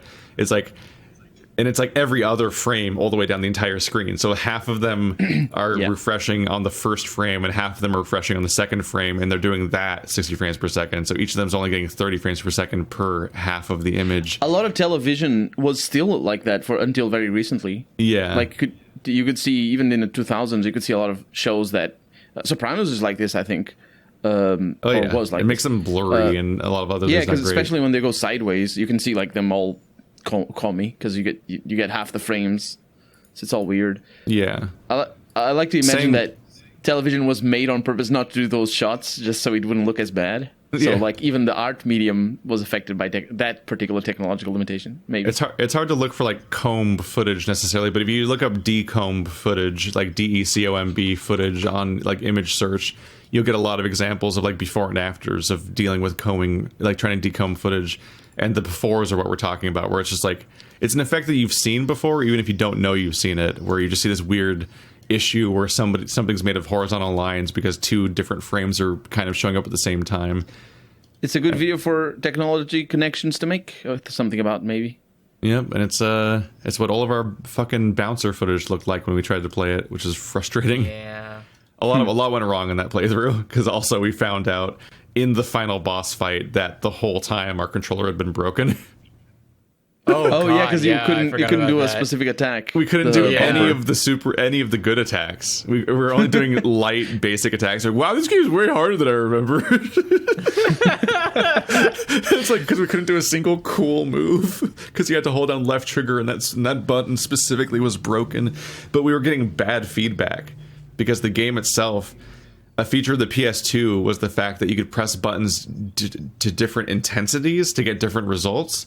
So you could lightly or heavily press a button, which is still a feature on a lot of games with triggers, but not really a thing anymore for face buttons. I don't think like that feature wasn't really used that much, but Bouncer uses that. It was the original 3D touch. So like how heavily or lightly you press the X button makes you do two different attacks. So we would do different things at different times, and so we were just convinced all those super attacks were just tied to how hard you pressed a button, and we thought we were doing them, but we weren't. They were different things entirely. So the game got real easy when you figured out, like, oh yeah, the super attack, you just hold down left trigger and press triangle at all. It's like, what? That's super easy. This is no cheats enabled. We fucked this entire playthrough up. Wow. I remember the first time, like I mentioned before, the Sega Saturn, it had a SCART cable, the European version. Which is, I think it's like composite a little bit, except it's got Lumia as well in it.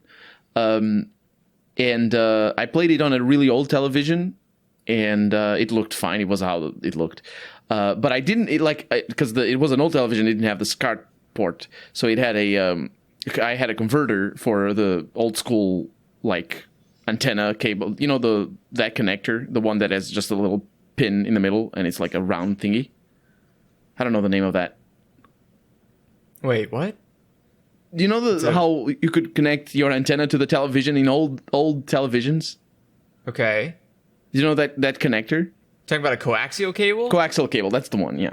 Okay. So I had a converter for the SCART cable to the coaxial cable, so I played like that forever.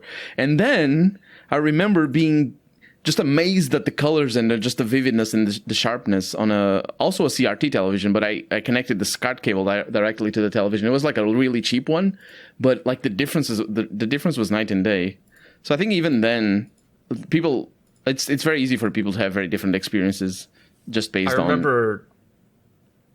I remember having an adapter for my Super Nintendo that because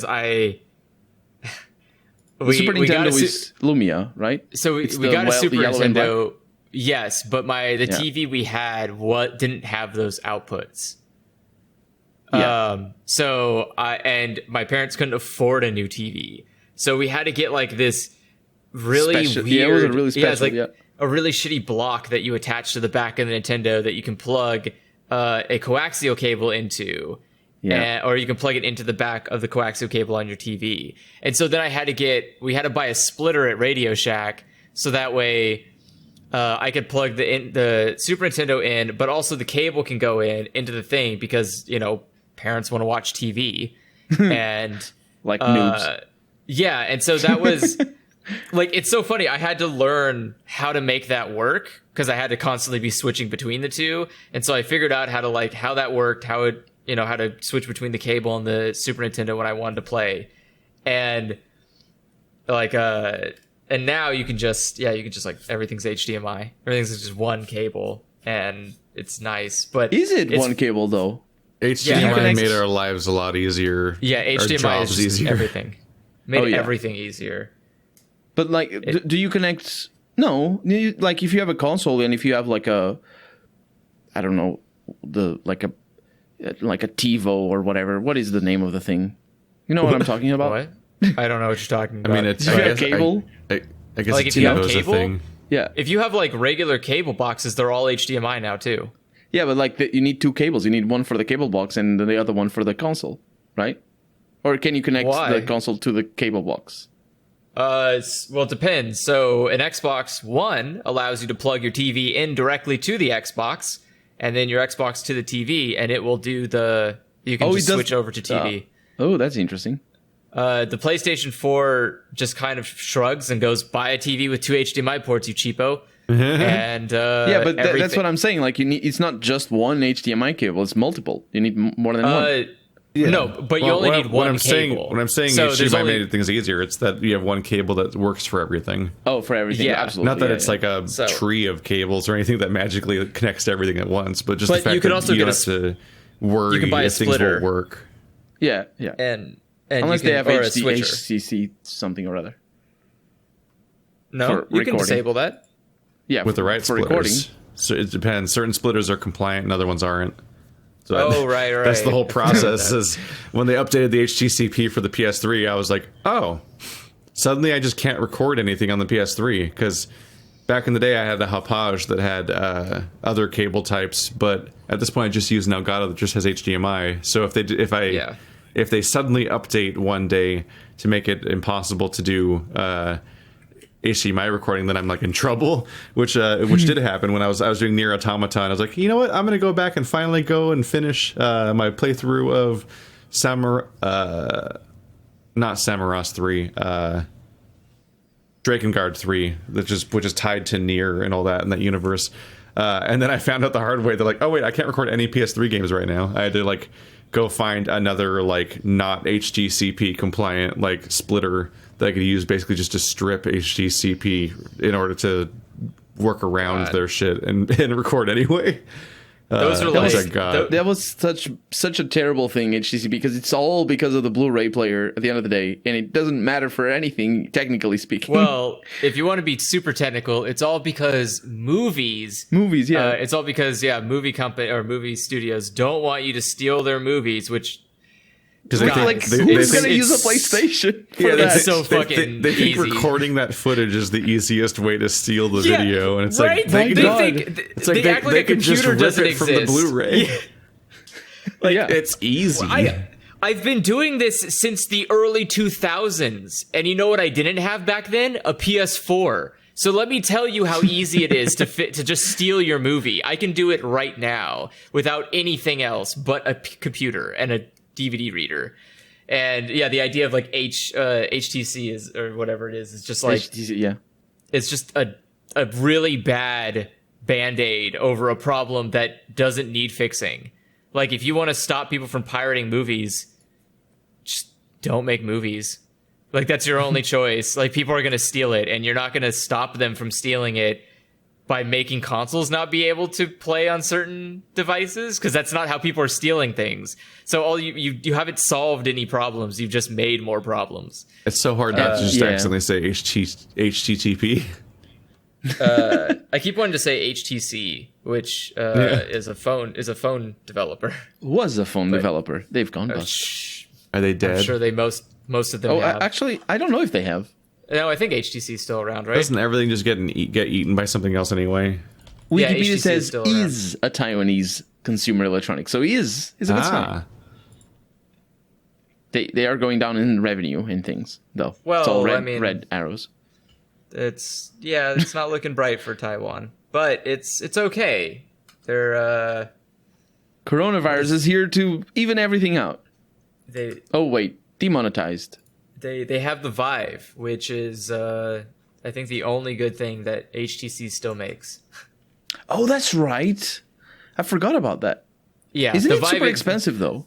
It is, but it's the only thing keeping that company afloat. No one else but it's buys also really anything good, else isn't they it? make. Depends on what you think anymore. Because technically, Steam's VR is the best on the market right now. I've only ever wore VR on a development kit for the for that one that's from Facebook. Which one is it? Oculus. The Oculus, yeah, but it was like before they got bought, but it was still a development kit, so it was like it wasn't 100% as far as people tell me anyway. I have a buddy who owns the, I think, like second generation HTC that's the one. Vive. Oh no, and it's a pain in the fucking ass. It's a really not fun thing to set up where you're like, cool, I'm going to put some, camera tripods down, put a block on that one, put a block on this one, and then it's pointing in a direction so it can make the square space. And then you have to like put the helmet on with you look like Ghost in the Shell cables coming out the back and you can just trip over them.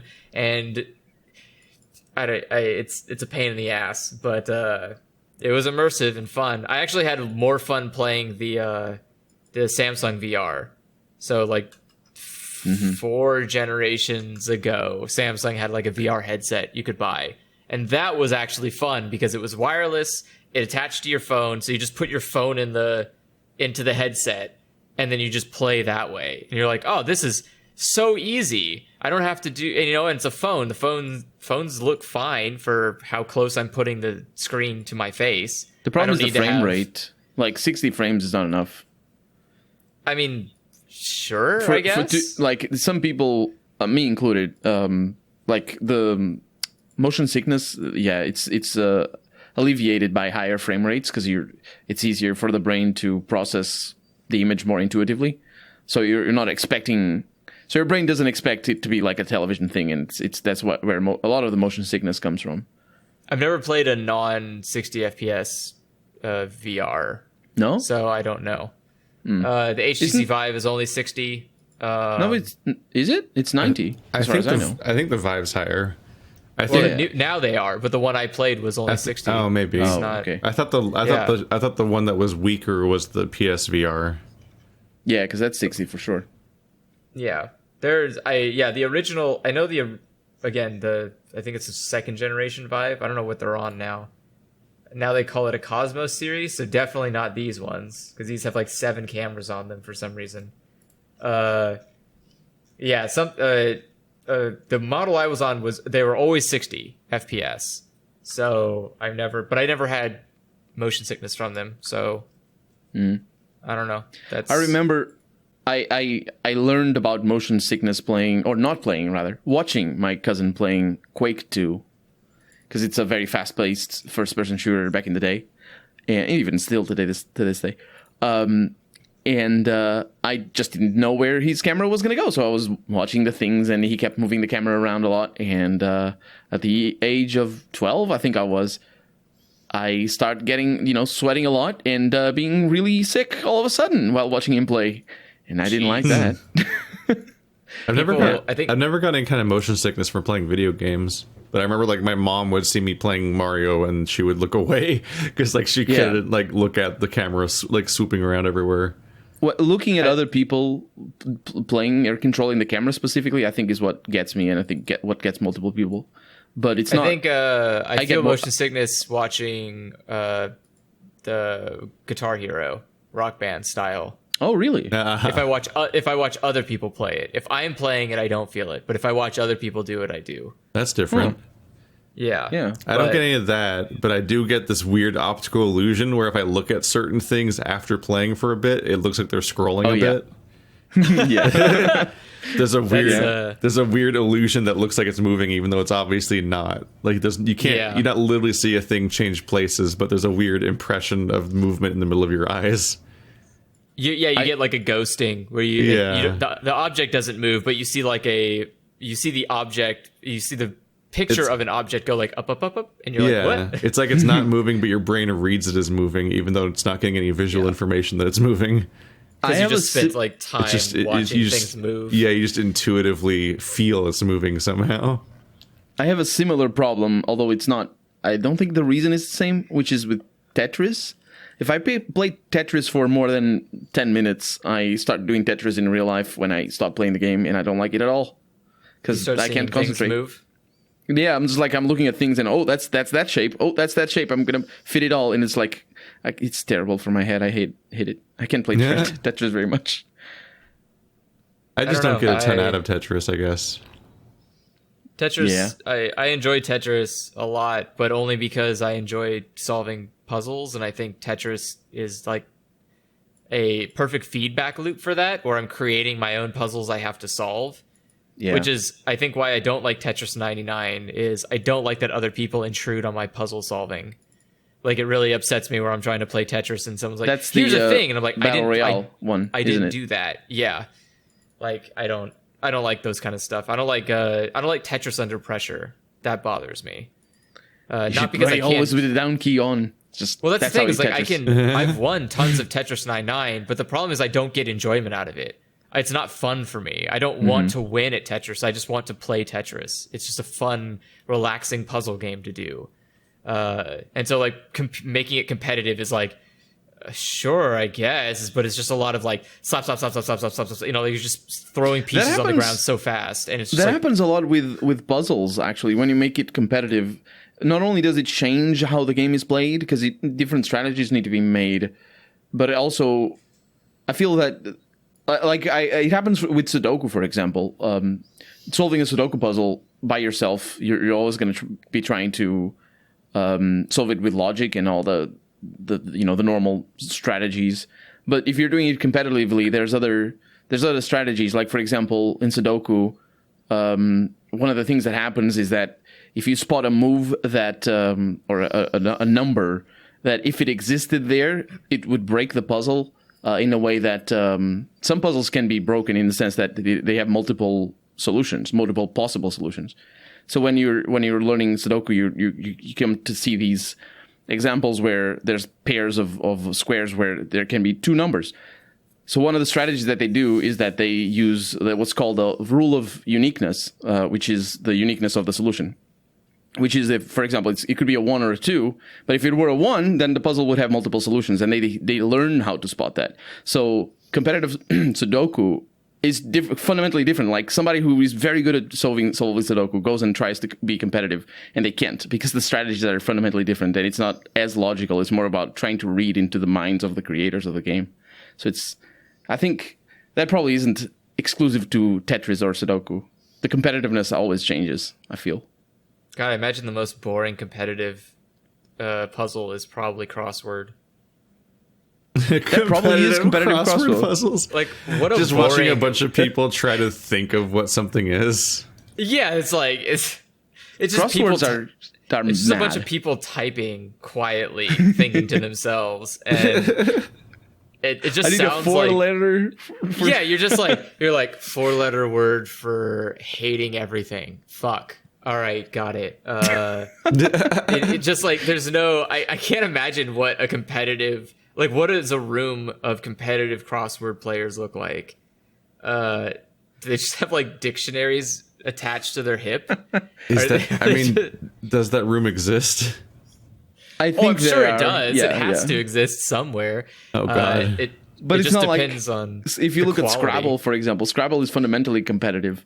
So it doesn't change. So if you want to make it a competition, then sure, it's already that. It's just It doesn't good change players or something. Yeah, I suppose. You just add Playing knives. 3-dimensional. Oh, God. Knife fight Scrabble. Go. I wouldn't want... No. Blood is all everybody writes. Blood. They write blood in blood. Looking it up, it doesn't. I can't like find an annual competition for crossword puzzles, so I imagine it's not a very big sport. But I'm sure there has to have been at some point a competition for crossword puzzles, and I imagine a lot of elderly people showed up ready to do it. Well, maybe not in this year, but I think there are certain. The New York Times, I think, organizes competitive crossword puzzles.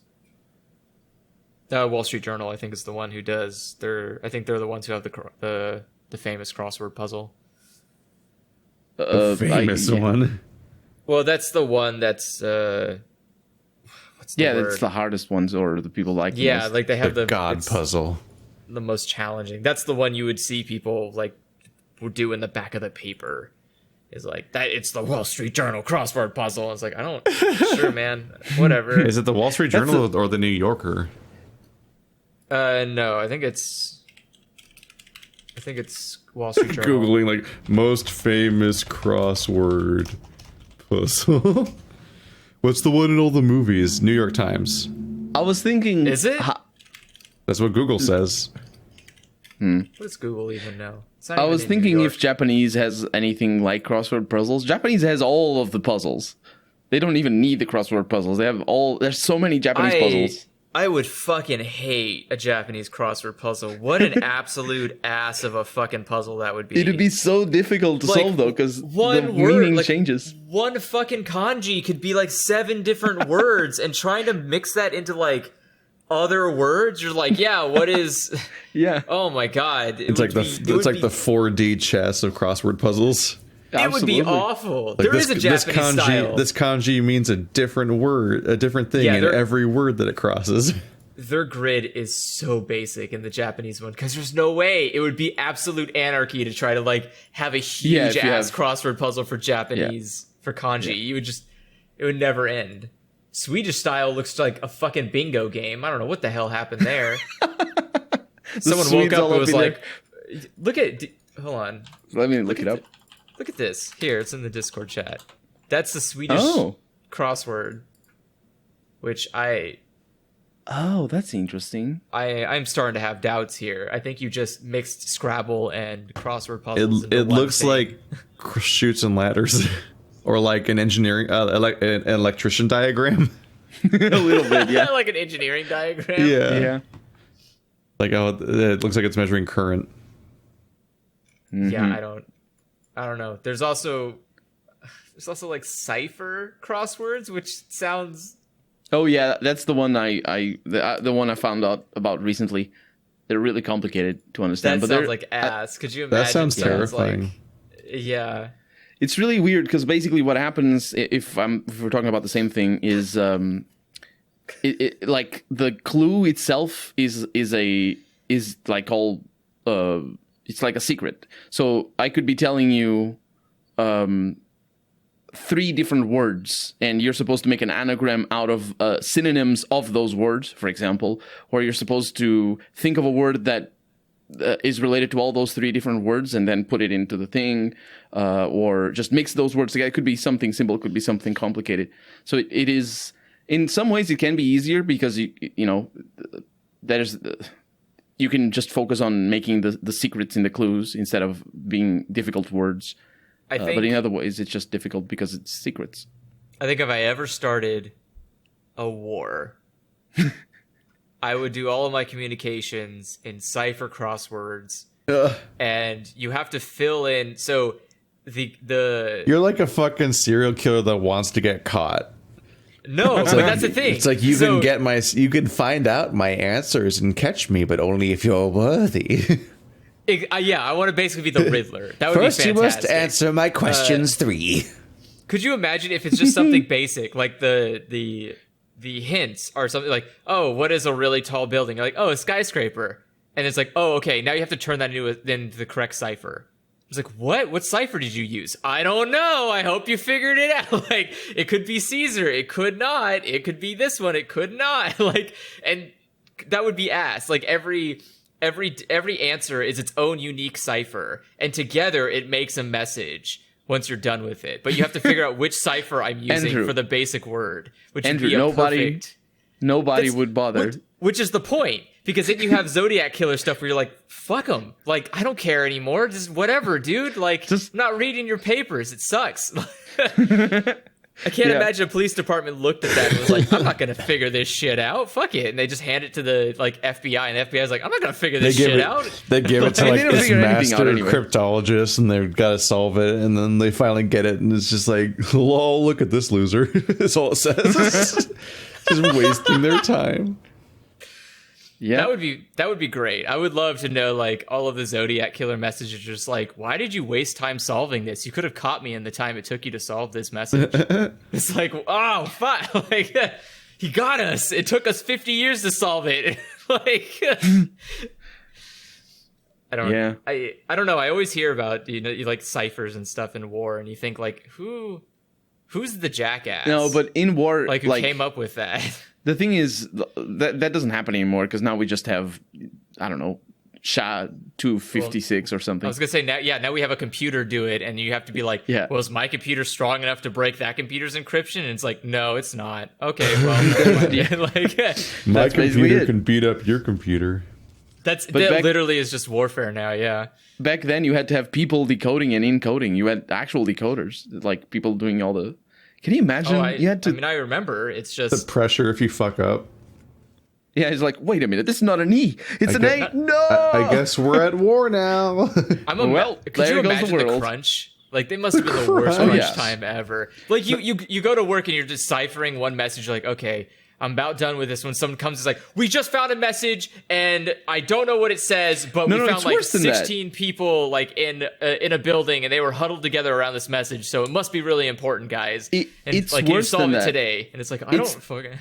It was the actual Morse code operators that would receive the Morse code and would like write down already decoded. So it was like real time that they were decoding things. You know what I mean? I think the best cipher that ever existed was us using the Native American language. Because we basically wiped almost all of them out, and we were the only ones who had them. And so you have them communicate with each other, and no one knew what the fucking language was. So they're just like, is it a cipher? Is it a language? I've never heard this language. It's like, yeah, I know, because we almost wiped the whole civilization. Welcome to Connecticut. Yeah. Try to write that. And by best, you mean most horrifying. I mean, it works. It's like the secret secure way of communicating is to communicate in a dead language. And it's like, how do you know it's a dead language? Because you killed it. Like, oh no! I don't like this story. I mean, I imagine... but it's a good idea to keep in the back of your head for when you're writing your fiction novel. It's like, that's a fucked up concept to think about. so you don't do it this again by mistake, which is the worst kind of doing it again.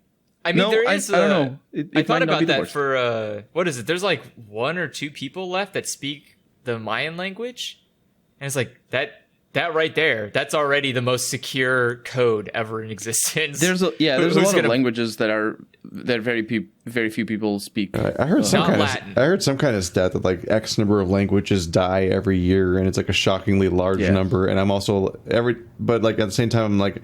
It's like on some level you're like, oh, that seems kind of tragic, but on the other hand, you're like, how do we have so many languages to lose?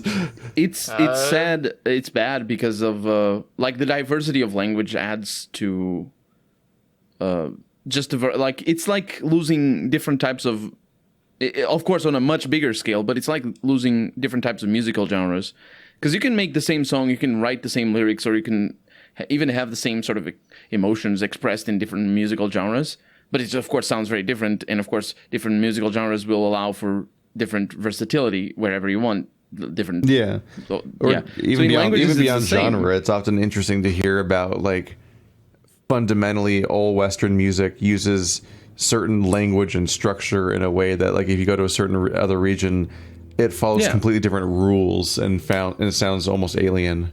Because you realize that all the genres that you've ever listened to all collectively still use a certain form of language and structure that's underlying all of it, and timing and certain rules, and that can just be gone in a different place. And you're like, ooh. Language is in tough. music there's a bigger overarching boogeyman, which is the fact that you want music to sell. If you ignore that, it immediately jumps up in creativity and diversity. But I know what you're referring to, which is the Western musical conventions, and that as well for sure. Yeah, if this is how you all make art, then that's fucking depressing. I have a really weird view of language where it's not great that it's going away, or like it's not great that languages are dying off, but it's really great that languages are dying off. I can see that. Because it means we're funneling into one language, and I'm just really, really tired of us not just communicating the same way. But you need to be aware as well that of the limitations of knowing only one language. Sure, because I get that, but also communication should be as easy as possible. Yeah, it's two conflicting sets of gain and loss. Yeah, I understand the cultural it's helpful loss if everyone can talk to each other. Yeah, that's the thing. Is I want everyone to just talk to each other, but I also understand that the culture part is important. So yeah, don't lose it. But also, just could we not talk differently anymore? It would be really great. I understand. I understand that impulse. I felt that as well the first time I learned the English properly, and I was like, why don't we just speak English, all of us? Because I don't even all the care movies are in English. I don't care what language you choose. I just care that there's one uniform language that we use to communicate nationally. And then there's a language of here's your local language and here's your world language. Everyone needs to know this one so we could just not fucking die. And this is the one you talk to all of your friends and family because you care about them. And not you wouldn't be able to maintain that though. Well, that's the thing. Is eventually you can, because all the other languages die off, and there's only just the one left. I don't think you'd be able to do that. The amount of local you can see that, even Latin, for example, is a good example. It's the most well-known example, as far as I know, anyway. But there's a lot of languages that spread out across the land, and it just creates different Creole styles and different influences, and it changes,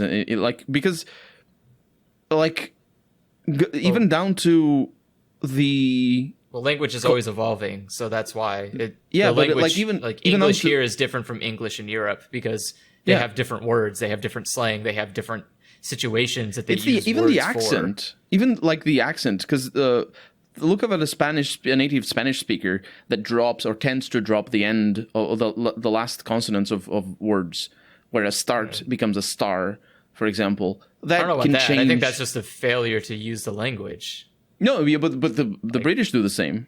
For example, heart is not heart, it's har. That's a failure to use the language. There's a letter there. Use the letter. If you don't use the letter, then don't put the letter there. No, wait, I'm thinking of the R, not the. So hot would be the hot. Yeah, I say horror. Yeah, it's horror. What? Y'all want to watch a horror movie? What is the alternative? Horror? Well, you were talking about not pronouncing it, and I'm like, I pronounce it a little bit. A letter at the end is usually there's a lot. There's a lot. Like it's not a silent button. letter. You can have silent letters usually happen in the middle of a word, not the end of a word. But I think isn't it the T? Yeah, it is like a but. No, it's not. But yeah, I swear. Button to button. You know what I'm talking about? How the T's get dropped at the end of words by certain British accents? That's just a bad accent. Yeah, It's a bad accent. But that's not the right way to say the word. It is the right way in their accent. Like Gal Then can you imagine Gadot. if everybody spoke English? How it wouldn't be just the British doing that. It would be everybody. The Russians would have a way of doing it. The Indonesians would have another one. That's why like BBC English exists, is because it is the correct way to pronounce words. Yes, imperialism will fix your language. I mean, it's not imperialism. It's just if you don't have some kind of standard to go off of, then that's what imperialism is. Oh, I mean, not just, but still. But yeah, I mean, there has to be a starting point. Otherwise... Yeah, but that doesn't mean that there has to be an ending point. Because technically Russian is English if you want to just say it is. You're just like, well, you just don't understand it because you don't speak their English. And it's like, no, that's not English. You're not speaking the same letters, dude. That's why. But they are. They're still using the same sounds. It's not like we all have different voice boxes. The reason why you don't understand Russian is because you're not speaking the same letters. No, but I'm saying, like, that's the thing. Is like, technically, if you don't have a standard for what everything is supposed to sound, like a language sounds like, then everything could just be that language. But the thing, I think the accents you can make change. The same sounds. The accents change. Absolutely, I think so. I don't think Southern people who speak with a Southern accent aren't speaking a different English. They're speaking a more broken English. They're just not speaking it completely. They're just dropping certain letters and abbreviating stuff in a way that is convenient and easy, but it's not unique or not its own different language. It's just, you just didn't do English all the way through. You gave up halfway through English, which is like, all right, sure, you can do that. And some people may not understand you, but it's not different English. I think that's most dialects are essentially a variation of simplifying a language or cutting corners a bit. Oh, absolutely. But that's what I'm saying. There needs to be a baseline. Like that's why you have a like there's the core English, and then people just change it as they want from there. Like the stereotypical Midwestern accent that everybody learns when they want to be a newscaster. Yeah. Wait, that's a thing? Yes. There's literally an accent that I guess in a pronunciation style that people use to be like a reporter. Like that's why they all talk the same. I've never noticed. I don't listen to a lot of reporters. It's like BBC English. There's a specific type all of those language. newscasters represent a country that speaks like a dozen different like variations of English. Like you don't have like a news weather reporter that sounds like a Bostonian. Boston, but I want it. I think there are. You probably. I think I know what the Boston accent is. It might be in local news, but none of the stuff that like throughout the world. Like it happens here in Portugal as well. Like the flat accent of Portuguese that you see in television. Yeah. Is it like it's pretty difficult for me to sound like that because my accent is so thick. There's choices being made. Like there's a deliberate choice when you like if you're in England and it's like. Does the is the newscaster going to sound like a chav, or are they going to sound like they're from the north or something? They should be all Cockney. Every newscaster should.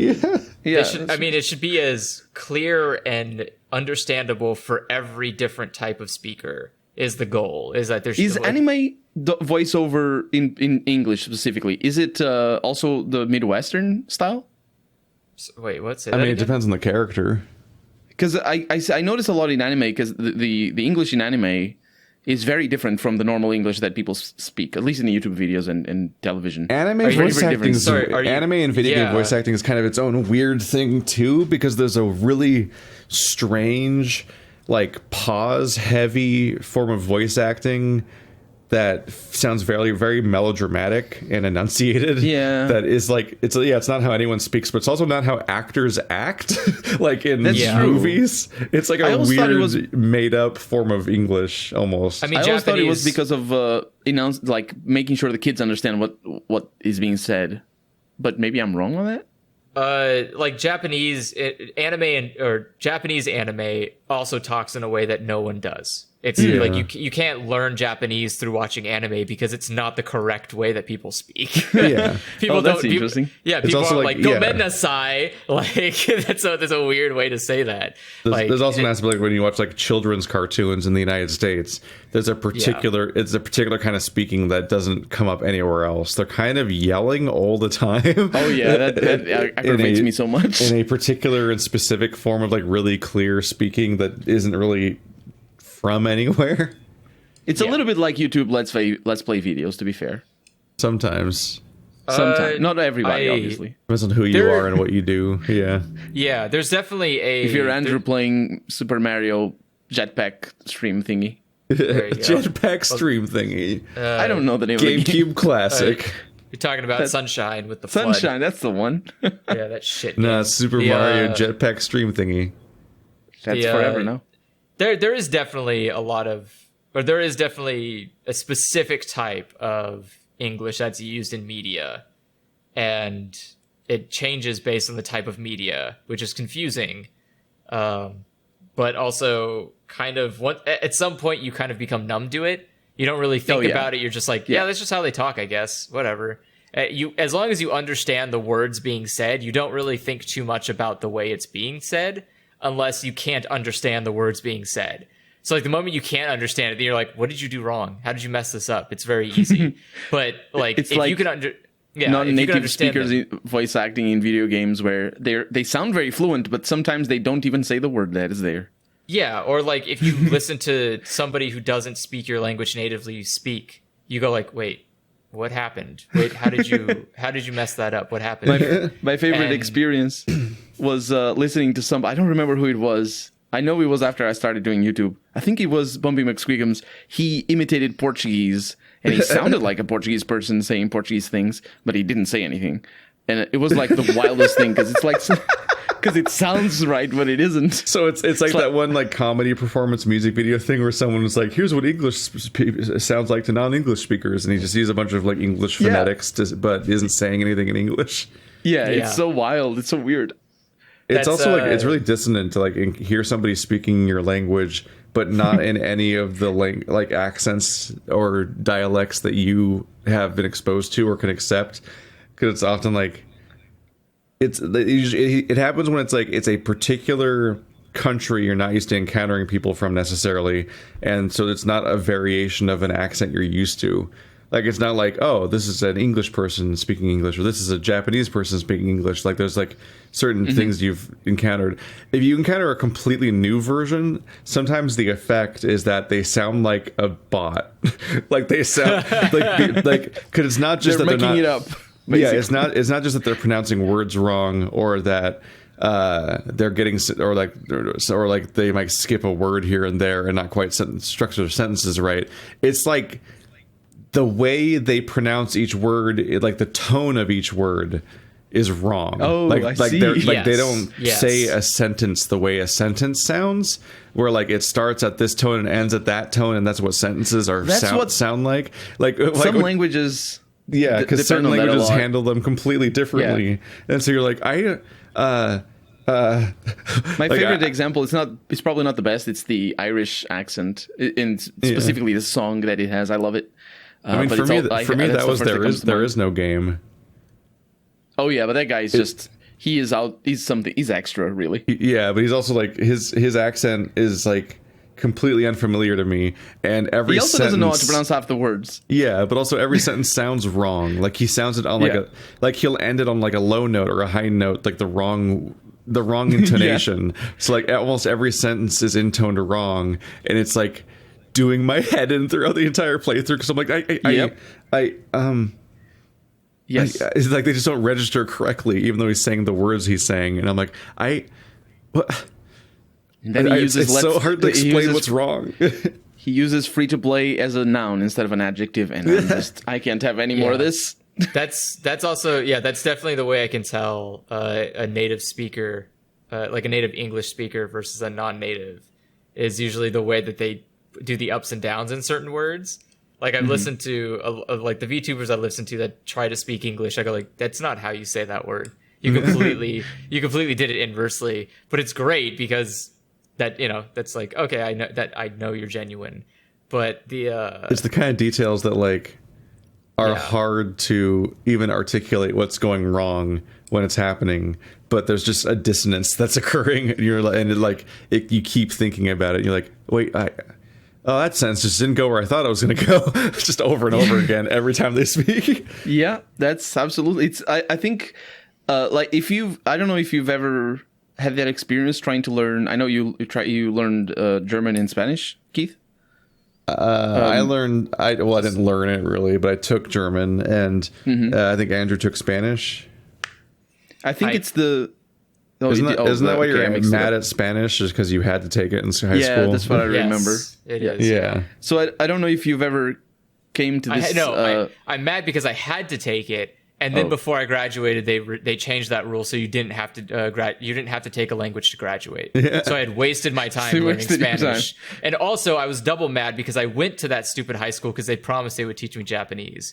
And not enough people signed up, and they didn't have Japanese. And I was like, I don't want any of these fucking languages I'll never go to. They're like, really? Yeah, but what about... Yes. Twice it happened. Japanese wasn't popular enough for a class to happen? That's kind of funny. No, so you think there'd be enough weebs every year to just take it. I'm surprised. So they fucked me on two promises. I went there because they promised me they were going to have a JavaScript class that I can learn Java. And they promised they were going to have a... noob! JavaScript is not Java. What are you talking about? Sorry, you know what I mean. Like they were going to teach me programming. They were going to teach Java, and I was like, okay, cool, I'm down for programming. And I wanted to learn Japanese, and like we're going to have Japanese. Like that's all. I want both those classes. I showed up my first day of school. No one signed up enough for both those classes.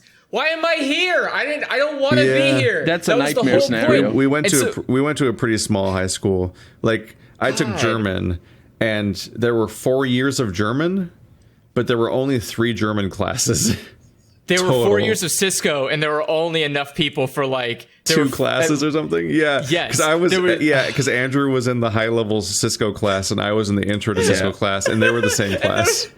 They were taught at the same time in the same classroom because there was so few people.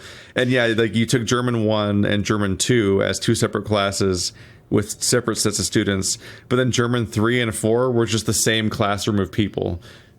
Together at the same time because there weren't enough for them to exist as separate classes. So our poor teacher had to teach 3 and 4 at the same time and just kind of figure it out. But you know what class had enough students every time? Fucking ROTC.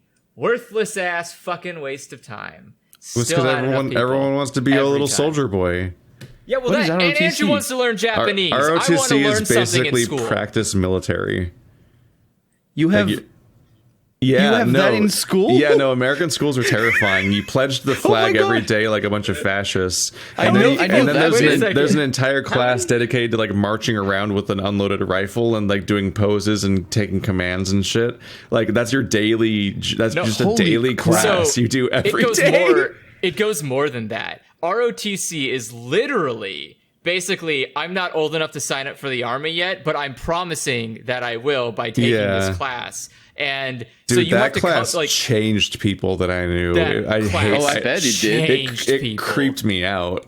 Holy I bet shit. it did. They turned into different people. So every Monday, they had to come in dressed in their uniform. And they spent the whole day wearing that uniform. And so you could tell who was in ROTC because you would come into class and be like, hey, everybody, how's it?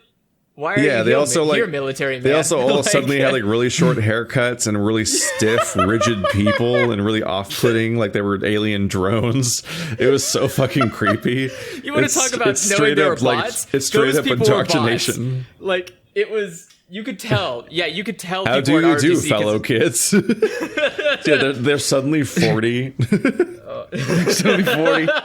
I've been to Vietnam. How many people know that? How many people know that military, like that there is inside of some American schools, there is a JRTC. Yeah, foreigners freak out when they find out about JROTC and when they find out about like the pledge. They're like, you fucking what? Are you North Korea? The people you pretend to be better than. The pledge is not fine. It's super creepy. It is so not fine. It is, but you don't have to it's do it. There's Starship no gun Troopers to your shit. Yeah, but you have to do it. Having to do it. It's the institution of it. I spent my entire school year from middle school to high school I believe you because you're you. It's like, yeah. It's and like no one did anything. They just looked at me really angry, like, "How you're not proud to be an American?" That's normally enough. That's the thing. Yeah, that's like the thing. I was born here. What it's the more do you fucking fucking like want Emperor's from me? New Clothes like fear, where like you don't want to be excluded from the group, so you just kind of get cowed into behaving. Sure, I guess I don't. But you've never given a shit. Saying that you don't need to do it.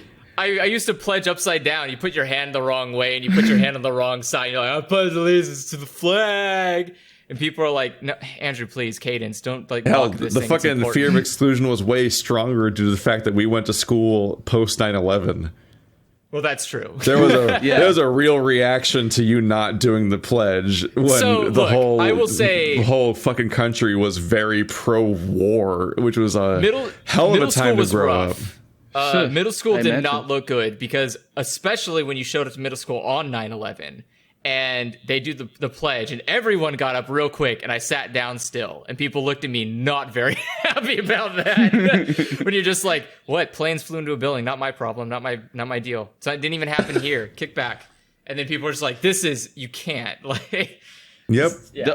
The equivalent. So surprise everybody, Andrew's been pissing people off his whole life. But I did it because patriotism is a scam. So don't do it, kids. Especially when it's related to the military, because it also kills you. And they can't force you. If anyone tells you they can force you, you tell them that's not the whole point of the freedom. 9/11 was being used to trick us into being in favor of a completely unrelated war.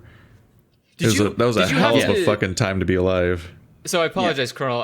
This is probably very unrelatable. But did you, Keith, in what grade were you in when 9/11 happened? Where were you when 9/11 happened? Where was I when 9/11 happened?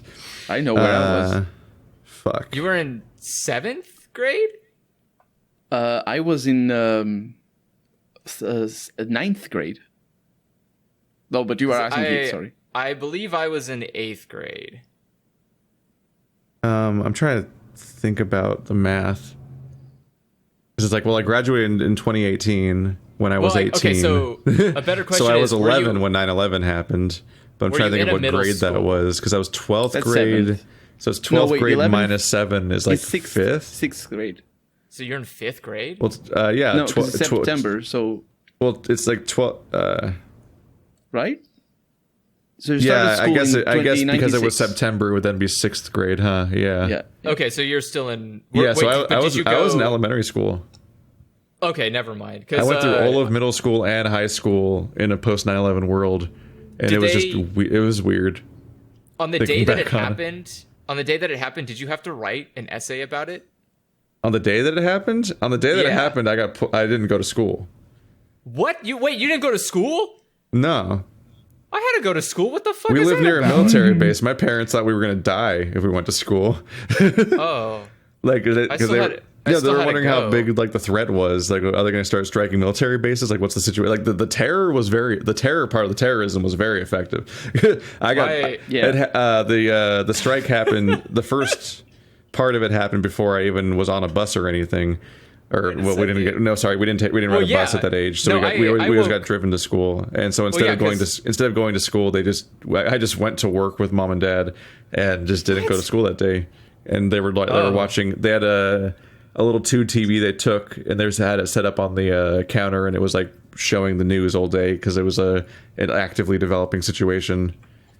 Okay, so I guess I'm learning today that my parents didn't care about me because I still went to school. They just said, they were like, it didn't happen here, not my problem. Go on the bus, get to school. It's like, all right. And so that was very much like, I don't fully understand what's happening, but I know that something's wrong and my parents are freaking out, and that's not a normal thing. So like it was like that was an unusual day. Yeah, but I remember being in English class, and they were like, "Okay, so write an essay on how you would feel if your family was in the planes during 9/11." I was like, "What?" I was like, "Wait, what? Like wow. for real? That's a pretty rough project to throw at your 7th graders." There were Holy like crap. 3 people in class who had to leave because they were crying. To be fair, that's a hell of a prompt for your 12-year-olds. I was like, "What the fuck?" fuck? What if your dad and mummy died? I just wrote a thing about I just wrote a thing about how like it was weird not going to especially the military base, going to school right outside of a military base where half the school comes from that base who weren't allowed to leave. So you go to class, half of the class is empty because they're all on lockdown in a base that may or may not get attacked. I don't know. Yeah, like we lived and all in the kids probably already know the fear of losing their parents because they're in the military, so they know they have to deal with that probably. Well, no, those people aren't the ones that were there doing the essay. It was regular people. So like we lived in an area where you could literally hear the military base's like morning like siren thing. Like I think it was like the fucking national anthem. Sometimes that Oh, I hated that. Sometimes you go outside and you hear like I was technically in a different city. You're like, why? Shut up! Like I live here. I know the anthem. Stop playing on your fucking you must have loudspeaker. American flags. I would hate to live there. I would hate to fucking live on that base if that stupid blaring ass fucking anthem came on. We also lived near like the local like largest prison. Hey, that prison. I think there's like famous serial killers that were in there. Yeah, Marilyn Manson was there for like a week, and then he almost died, so they moved him. What? Marilyn Manson is a musician. Did he get arrested? Or not Marilyn Manson. God damn it! Who's the other? Fucking! I keep saying Marilyn Manson. It's such a good it's name. The other Manson. Charles Manson. That's the other one. To be fair, Marilyn Manson took his name out of Charles Manson on purpose. I know, but it's really fucking okay, so funny. MM is a much better name than CM. Like Charles Manson's a shitty name. It was Marilyn Manson because is it's a great chosen name. It's a stage name.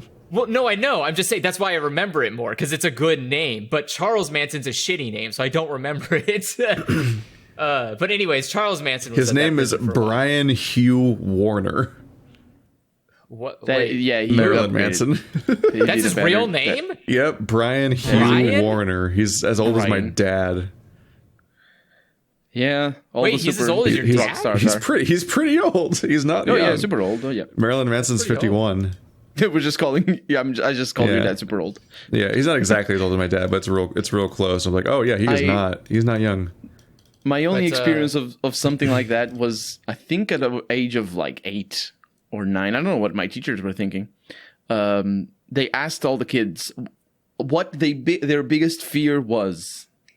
For some reason, I don't know why they did this. It was like an assignment, and I said, my answer was to die a painful death. I will remember this to the day I die because it was the weirdest answer ever. But kids say the weirdest thing. So at the age of like 8, and the teacher looked me in the eye and said, "Okay, that's your biggest fear." I mean, that's a pretty valid fear. I mean, yeah. If you're gonna die peacefully. Yes, absolutely. Or fast. Well, there's a lot of psychoanalyzing kids going on. That could be a project. My parents got called in because I thought that I was like troubled because when everyone was drawing pictures in like preschool, I was drawing a storm. But it was just because I watched Wizard of Oz. Like the storm takes you to like the magic fantasy world. Like I was drawing like a tornado and shit. They're like, oh, I think he's like a danger or whatever the fuck. What? That's also some one-on-one philosophy. And then like my brother would like wrote like his like my favorite song is Pain by 3 Days Grace, and then people were like, what's up with here? We better like report this to his parents. Yeah, there's a lot of reading into stuff. I remember I used to have a my old live journal. There were entries on there where I came up with I used to come up with ideas to hurt people, and it was so my idea was like at school we used to have these trash cans that had rocks in them. Do you remember this? Do you remember those trash cans? They had like what? They would put they put trash cans inside of this container, and the container was like made of cement, and then in the cement they put these like pebbles into the cement. And so it looked like a nice, like rocky whatever. Yeah, in my head, I thought, you're talking about the facade around the dumpsters. And so I thought, like, man, that's stupid because I could just put like an explosive in there, and then the little rocks will shoot out like fucking shrapnel everywhere. That's a great idea. So I put that in a blog, and I wrote, I was like, okay, so your dumb if you child brain is thinking of like school warfare. Exactly. And so then somebody from my school saw it and they told their parents, and their parents told the school, and the school told the police, and the police showed up to my house thinking I was going to do a school shooting. And so I'm sitting there like playing video games. Yeah, and I mean, that is what they're looking for. Yeah, so playing video games and doing that with you the play box. video games and think about how violence could happen at school. I was like, I bet you don't say the Pledge of Allegiance. It's not a lot. And I don't say the pledge. And so I'm sitting there. I'm sitting there like in my he hates America. I'm sitting there in my garage playing video games, and a cop on a motorcycle rolls up to my house, and I start laughing because it's the stupidest sight is a cop on a motorcycle. I'm like, oh, so bad to the bone there, bud, on your little fucking like half motorcycle, half moped shit. And he's like, and that not a great way to start a conversation with a cop is to laugh, by the way. Don't do that. Unless you live in a country that isn't a police state. So I feel like your interactions with most are the worst choice. So he rolls up. I'm barreling laughing at him, just in the garage looking at him. My stepfather's there, like working on the car. And so and he's like, what the fuck? Okay, so he walks over, he's like, everything all right? And they go, we need to talk to your son. And he looks at me like really upset, and I look at him like, I didn't do shit. Like, I've been here all day. You watched me here all day. And he's like, you wrote some things online about wanting to hurt people at school. And I was like, no, I didn't. He's like, yeah, here it is. And he like folded out a printout that he made from my live journal, and he like showed it to my stepfather. And he's like, did you write this? I was like, yeah, I did. He's like, well, why? And I was like, because I thought about ways that you could blow up stuff and it would hurt people. He's like, well, do you want to blow up stuff? I was like, no, I just thought that if you blew up something, that would be a risk because it has rocks and it would kill people. And I was like trying to explain how to be a sociopath to not sociopathic people. And like, it's really difficult to be like, look, I think about killing people, but I don't want to kill them. I just think of how easy it is to kill the people. And they're like, no, that's not okay. You can't do that. And it's like, no, it's fine because I'm not going to kill the people. It's fine. It's that's like, the answer. And so like, I'm sitting there arguing with like a police officer about, I'm not going to kill people, but I thought a lot about killing people. And he's like, you can't, that's not okay. You can't think and post about killing people online because they think you're going to kill them. I'm like, but I'm not going to kill them. They should know I'm not going to kill them because if I was, I would have already done it. And it's like, no, sir, this is a problem. You can't do this. Don't do. And like, eventually my mom came out. I was like, he's a fucking idiot. Don't listen to him. He's a fucking lunatic. He's fine. He won't do anything. He's harmless. Just go away. Well, yeah, because your response to saying something dumb is usually to dig the hole even deeper. Yeah. And only be more incomprehensible to the person you're arguing with. And the person while making is a what's police often officer, just a bad point that you know is bad. Exactly. Like, I've seen this loop is bizarre. Like, I've seen it so many times.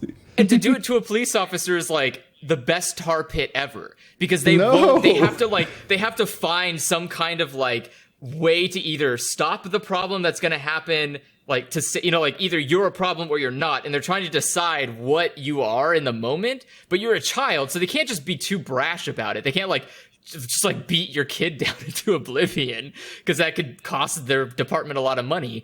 And so like they're trying to like, is he a threat? Is he just being a troll? What is he doing here? I don't understand.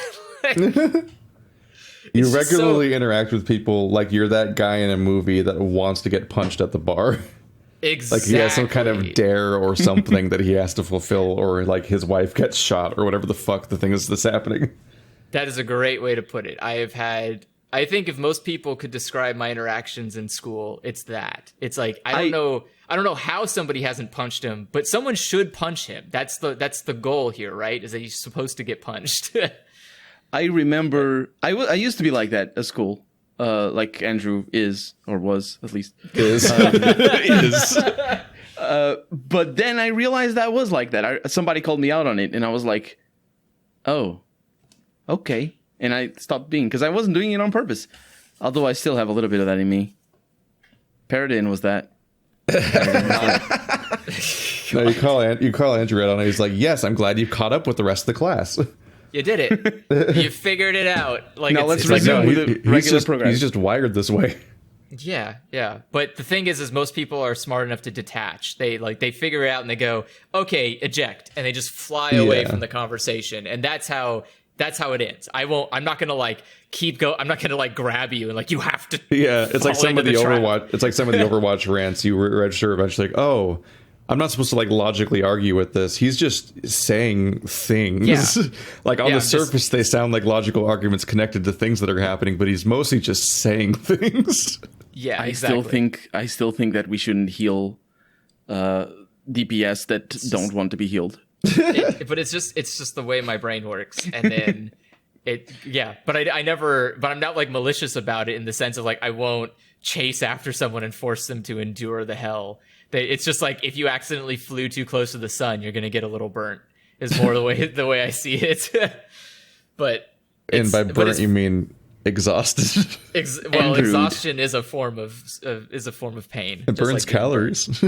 I guess your mental calories, but that's but yeah. So Andrew, the exasperation elemental. Okay, so look for context here. My first day of high school, I bursted a water pipe. What? That's a memorable thing. Okay, wait. I'm trying to think of what's the year difference between us? When you showed up to high school, Keith, were they digging out the center area behind the school on the way to the band room?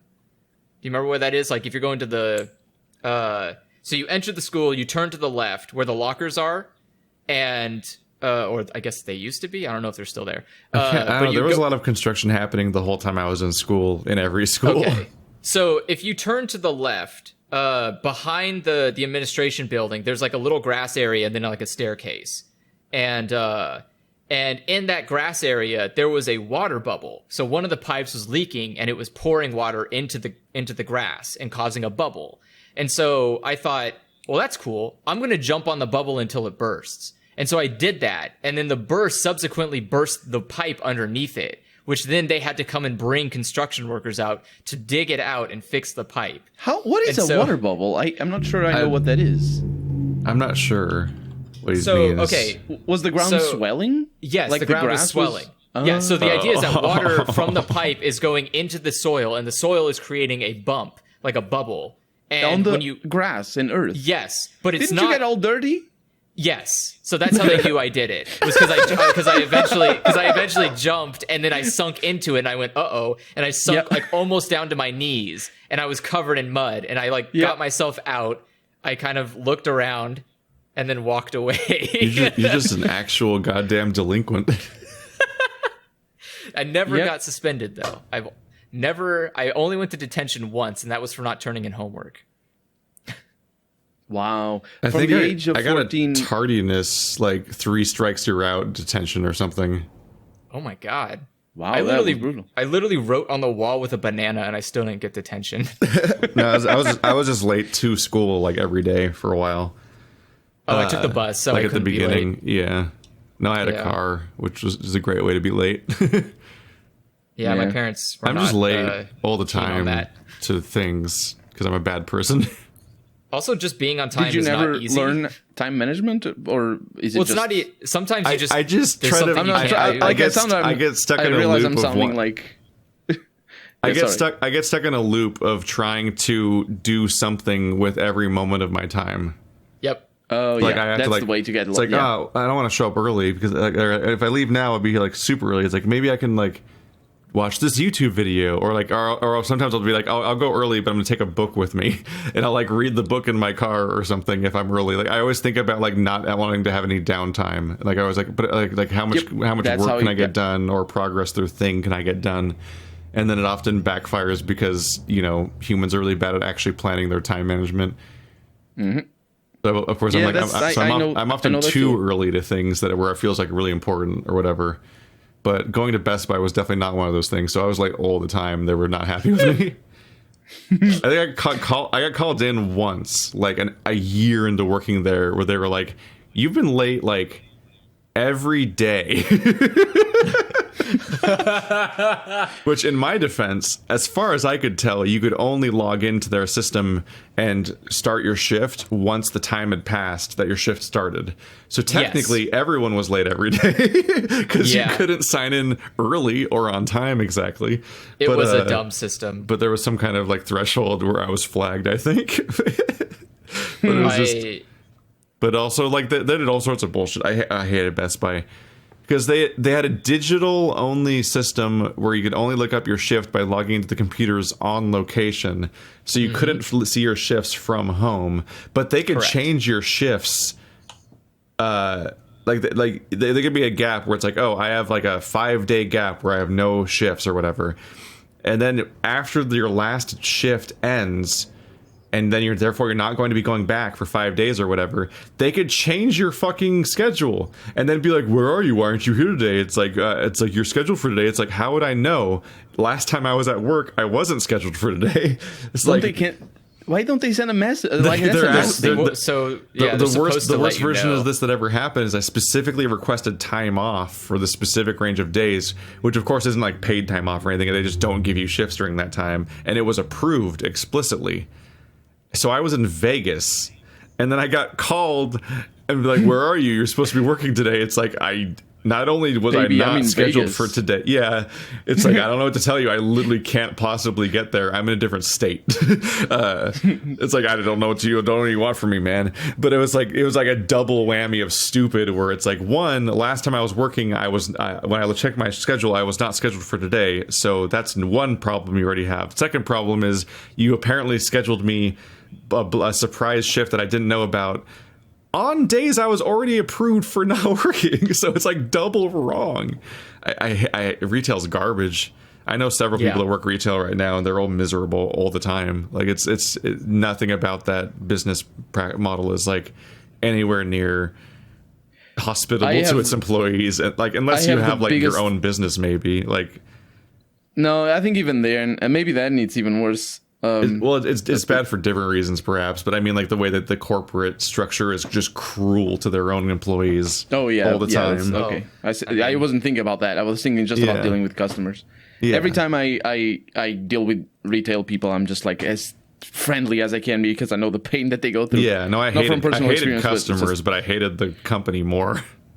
Oh yeah, the company is always the thing I hated the most. The customers are like, yeah, someone trained you to be this bad. Like someone keeps rewarding you for being this shitty of a person. It's the mentality that the customer is always right. But that's the thing is, and the only reason that mentality exists is because companies keep indulging those people who are complaining. And so you get this feedback. You get this like feedback loop of like, ma'am, I am just here to stock shelves. I can't do anything about your problem. And it's like, but I need to speak to a manager. It's like, okay, but I'm not a manager. Please don't yell at me. What the fuck do you want from me? Like, I can get you a manager. Just don't be an aggressive asshole about it. But, you know, and then retail person's like, yeah, but if you be aggressive, it's a problem. Now we're going to have to fire you. And it's like, what the fuck? Like, this person's coming at me with guns blazing, sometimes literally. And I have to be like the calm, rational one here? It's like, why? It's like, well, your job's on the line. If we lose this one customer, it's going to impact a multi-billion-dollar business, obviously. It's like, okay, sir. It's not that's not the reason. That is a lie. The reason is because the infrastructure that is set up requires everybody to have a certain sort of paradigm of working, or sort of like a style of working. So if they change that, if they start allowing people to, you know, be a little bit more aggressive, then they change the paradigm of the workers, which then means that the company itself, not because of one worker, but because of the whole system, loses money. And just a heads up, the biggest sin. This would be a lot easier if all of you guys just unionized. Yes. Just don't be beholden to a company. Yes. Easy. I mean, it's not easy to unionize. I imagine, especially in the U.S. But well, in the U.S. we have a word for it. It's called union busting, where the police shows up and breaks your ribs. That's what you get. What do you want? Well, it depends. It's only if you block entryway to the store. Then they have a right to break your ribs because you're stopping capitalism. Wait, they have a right for that? Well, they can break up. A protest if you're like impeding business. Because that's the biggest sin. Well, yeah, that's how an economy works. Is business and the people that pay cops are, you know, the economy. Yeah, they're the business owners. But I don't think that works like that. Picket lines here cannot be broken by law. Well, let me tell you about the laws here. It doesn't mean that the police won't necessarily... They're written by people who don't want those to be laws. Yeah. But I worked at Best Buy and I got fired because their electronic system broke. And so I went in and tried to sign into the electronic system, which you can only do after the time, like he said, you can only do it after the time that your shift starts. So I did. I got in at exactly 9:01 a.m. Did the clock in. The electronic system didn't work because I worked at Best Buy when we first built that Best Buy in town, and so I was there literally building the Best Buy, and so the electronic system went down and I wasn't able to sign in. So I went, okay, fine. So I went over and I filled out a physical time card that they had, which is just a printed out sheet of paper, and you just say what time. What time are you arrived and blah, blah, blah. And so I put the time that I signed into the machine to try to start my shift, which was at 9:01. But the time I filled out the paper thing was like 9:10 because I was trying to get the computer to work. Oh, right. So I put the thing in, and then I get called in like a week later, and it's like, hey, you lied about your time card. And I was like, what? When? They're like, this date. And it's like, no, I didn't. The computer didn't work. I signed in at that time and then it failed. And it was like, no, you didn't show up to work until 9:10. I was like, no, I was in the fucking building at 8:50 to sign in at 9 because you have to sign in at the stupid time. You can't come in and sign in earlier. You dug the hole deeper, didn't you? And no, and so the manager was like, there's two options. You can either quit yourself or we fire you. And I was like, or this is a lie, and you could just let me keep my job and then just fix your fucking system. And my manager, so it wasn't my manager who called me, it was like the store manager. And so my manager came in and he knew I was there on time because I literally, he was the one who told me to go fill out a paper fucking time card. Yeah. And so he looked at me and looked at the manager, and the manager looked at him, and he looked and went, well, I didn't see him coming until 9:10. And I was like, what the fuck? I was like, all right, forget it. I'm out. Like, I'll quit then. Fuck you guys. It's basically just his, like, on a whim witness testimony of, like, whatever the fuck thing that he didn't care about at the time anyway. I think it was more of like, look, we have to get rid of this guy. You have to say that you didn't see him then. Because I was like, what the absolute fuck? I talked to you. Like, I looked at him, I was like, dude, what the fuck? Like, I saw you. And he just didn't look at me. I was like, oh, fuck this then. I was like, fine, I don't give a shit. It's just a retail job. I can go get millions others. So every time for a year straight. They just count on most people just hemorrhaging away. Yeah. So for a year after they fired me, I would go into that store. Anytime I went into that store, I would always tell people that they could buy the computers cheaper at CompUSA across the street. They lost so much money because of you. Which is well deserved. So one person, I remember they kicked me out once because I did that. So one person was doing a sale and I walked over and I was like, by the way, this guy's completely fucking bullshit. I used to work here. This is a complete ripoff of a price. You can go get it for cheaper across the street. And the person dead ass looked at me, they had the cute little radio on their chest. And he was like, I need security. The security guy came over and like escorted me out. And I was like, that was worth it. I feel good about that. Yeah. What a great day. But God, what a shit. I hate that Best Buy. I hate that fucking Best Buy. And now I know somebody, not only do I know Keith that used to work there, I also know somebody else that also works there too. Because that Best Buy can just hemorrhage people. Like Max works there before too. Yeah. It's ridiculous. It's all the same location. It's the same That's location. why the system is so important. It's not about the individuals. It's about how everything is run. I didn't go back to Best Buy because I hated it. So after I had quit, I just didn't want to set foot in there for a long time. But there was this one time I needed something, and I figured I'd probably be able to get there like 9 months later. And I look around, and I didn't recognize a single employee.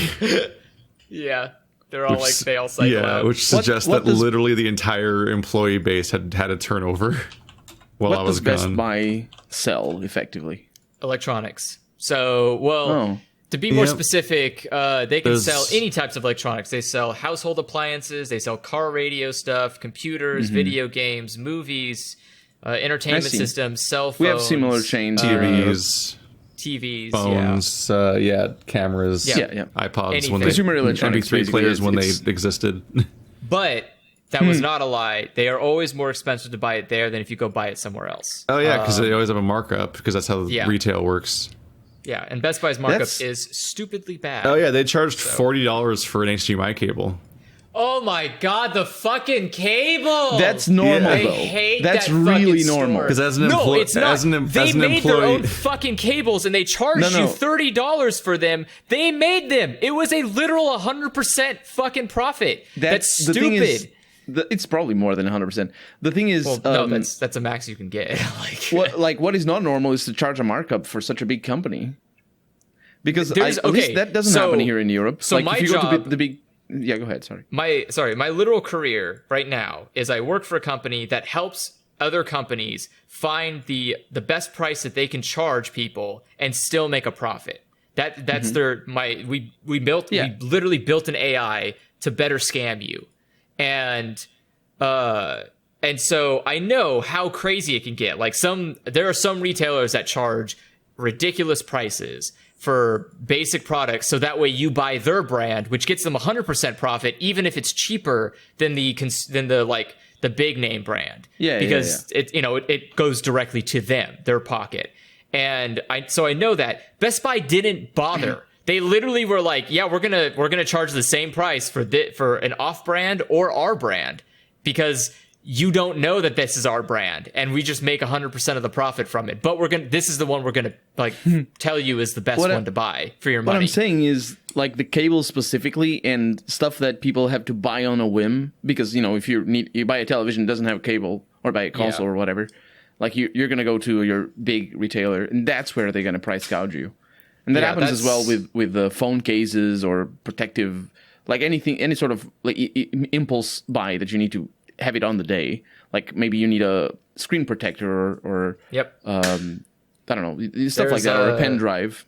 There are some so there used to be a website for that it was actually the website that you could go to, and that was the one that companies would use to buy cables to put into their boxes. So it was a company that specifically only sold to businesses for really low rates. So you can get like an HDMI cable for like $1.50, and which is more or less their price. Yeah, but you have to like buy it in a bundle of 5. Okay, whatever, fine. You pay like $5-10 for 5 HDMI cables. Or you buy it off of Amazon. Or you buy it on Amazon for like $10-15 more than what you could pay. And so that's where Amazon charges a lot more for HDMI cables than they're worth. They bought Monoprice, and Monoprice used to be one of those people. I'm sorry. I sometimes confuse eBay with Amazon. eBay you can find really cheap stuff. But Amazon has a markup, and not all the cables are good. So a lot of the cables you find on Amazon are gold plated, which is not actually a thing. It's not gold. Well, one, it's not real gold, and two, it doesn't matter because the device you're using isn't going to change. It's not going to look better because you used a gold plated. It's digital. It doesn't matter. It's literally, unless it doesn't work, it doesn't matter. Yep. But people don't know that. Sometimes they don't work. And I've seen HDMI cables bought off Amazon that don't work.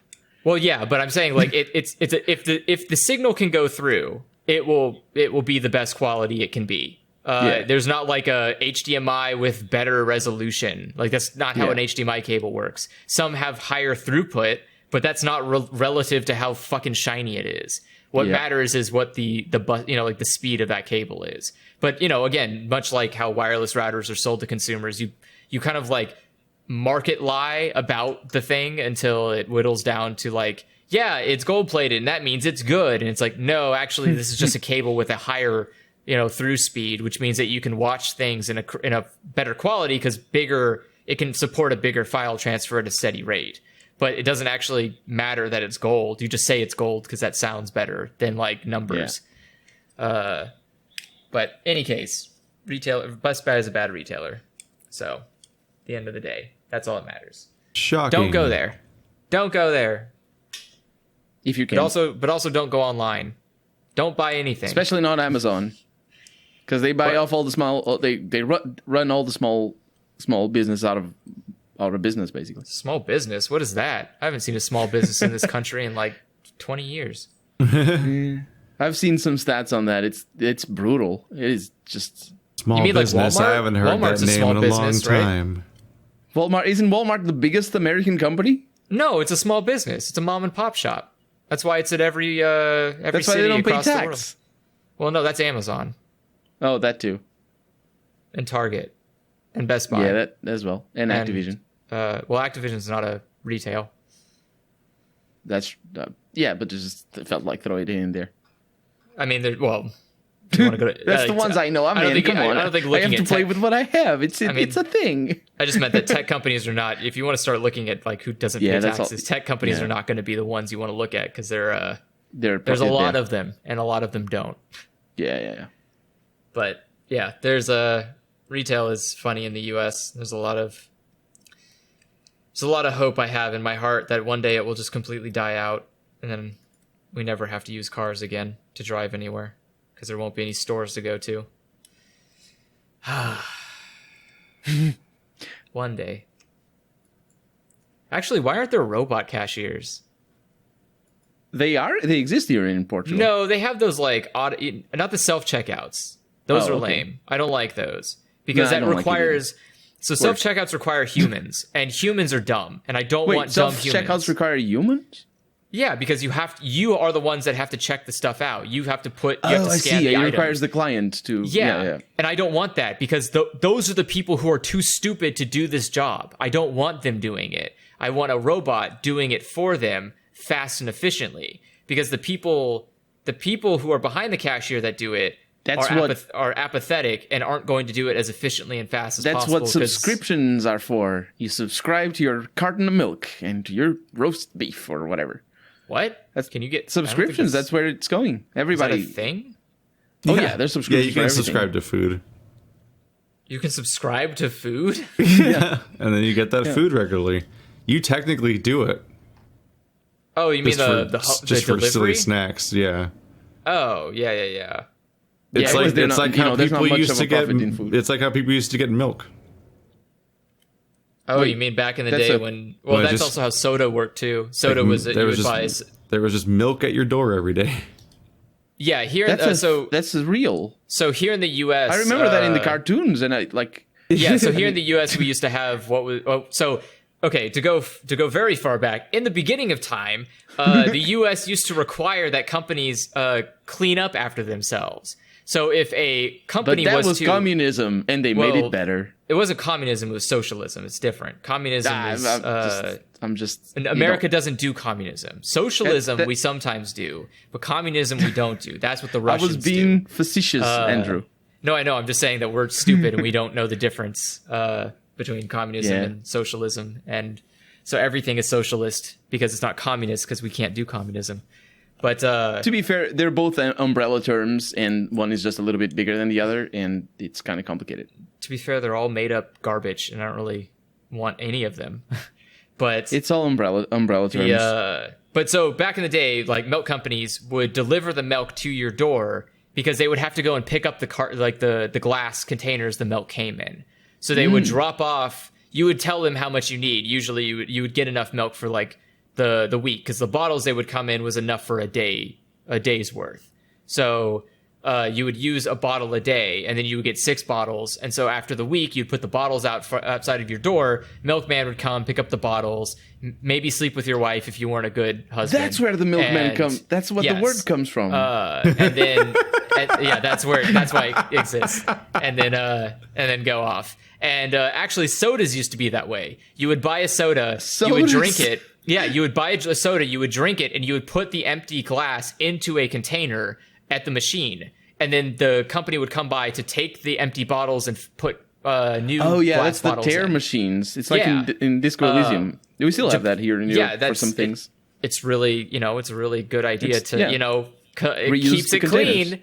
But that was a problem because, you had to pay someone to go pick up those containers, and that's not how strong economies work. So we got rid of that. And then now you can just go to the store and buy all your stuff and then throw it in a landfill. So good job, guys. Did it. But yeah, so milk used to be delivered here in the United States. Same with... We have that for bread. Bread is delivered in some parts. Yeah, we had a weird thing where a lot of stuff used to get delivered, and then we stopped wanting that. No, I want to go and do it myself. And get the fancy bread that comes in a plastic bag. Or something. And then we moved away from delivery, and now thanks to the age of technology, now deliveries are back as if somehow it was not a thing we could have done back in the day. It was like, now you can get your food delivered. It's like, couldn't I? What? Didn't we used to be fair, do that? back in the day, you would have to have those catalogs with like people would be going around selling catalogs and whatnot. Oh God, it's so much worse now. Now there's people coming to my door selling me religion or selling me fake gas companies or selling me, I don't know, Scientology, whatever that is. Do you get a lot of door-to-doors? I mean, maybe not this year, but is that common? So I'm in an apartment complex, so I'm fortunate that I don't. But at the house, I used to get a lot of people show up, and it was not great. Especially vacuum sellers. Vacuum sellers are very forceful, is a good word to put it. They will like push through into your home to sell you a vacuum, and it's like, sir, I have a robot and it cleans my floors for me because I live in the future, and you, man, holding a vacuum cleaner, are living clearly in the prehistoric times, and I don't want to be associated with your prehistoric diseases. And so you just push them out the room, and it's good. You're set. I thought you were acting the vacuum seller, saying that I have a robot who cleans my house. You must have one as well. I do. I have, because that was starting to sound like a pyramid scheme all of a sudden. They want to sell you like these crappy like Hoovers that you got to they're move crappy? Yourself. Well, I mean, they're crappy because you have to do it yourself. I don't want to. I don't want to vacuum. I don't want to waste my time. I want something else to waste its time vacuuming, which is what I have. To have a one-floor house without stairs or steps. You can do it with multiple floors. You just have to buy 2. No. I would have to buy 17. Why? How many floors? Because every room in my house is on a different level. Not 17. I don't have 17 rooms in my house. I was going to say, like, how many? 1, 2, 3, 4, 5, 6, 7, 8, 9. Every single room is on a different floor, basically? Like level? Wait, you have a 9-story home? Do you just have like it's not story though. No, it's like just like he has like a stair or something. Like he's like a step it's like a little separates step every single room. Them. They're like all different heights slightly or something. Yeah. That's basically it. Huh. It's a 2-story house, but still only a few parts of the house are actually one on top of the other. That's why. It's old school European houses. You know how it is. You've been in France, you know. It's not cookie cutter. Yeah. Well, in France, I was in. Oh yeah, In France, I was in an apartment and then in a log cabin, so it was pretty uniform. Yeah, it's only the old stuff that tends to be like that. I will say, getting up the stairs was not great because some stairs were different sizes, and I was like, "Is this a problem? Did like?" Yes. Did they not? You can fall and break the things for sure. But did you? I happen to fall sometimes. It's a mold. Like just. Lay the lay the one level, then you go to the next part, and you lay the other level. Why are they different sizes? What happened? I will show you. I will take a picture of the stairs that go up to my room, and then you'll see the madness. And it's not uncommon for people to have weird stairs. It's just because either of space constraints or maybe half the stairs were built before the rest of the stairs because there was another room over there. Or then you tear the old stairs out and build new stairs. But there's no money for that. Or maybe the carpenter did half the stairs in the morning and half the stairs in the afternoon. Well, that's a bad carpenter. I mean, you should pay for a better carpenter. You know what I'm referring to though. I mean, he drank at the. Yeah. That's sort of a Portuguese joke. So I would never. You wouldn't have translated, yes. Yeah, I would never hire an openly drunk carpenter. Oh, but you need what else are you gonna wash the food down with? Well, look, they're all secretly drunk. I'm just saying that I don't want them openly drunk because that would make me less trustworthy. No, you wouldn't tell the difference just on his mannerisms alone. You'd just be able to I would tell the difference if the man's measuring stairs wrong. I look at him like, sir, how the hell did you fuck this up? Like, you measured the stairs perfectly fine. It's a lot more common than you'd think. I'm saying it as a joke, but it is absolutely how it works. Things done in the afternoon tend not to be as good. Isn't there... There are laws against that, like yes. I thought there was a... Well, no, but I meant, isn't there like a thing where you guys, but Portugal specifically, doesn't it have a, like an afternoon break? Oh. Do you guys have... I thought it was... You think of the siesta in Spain?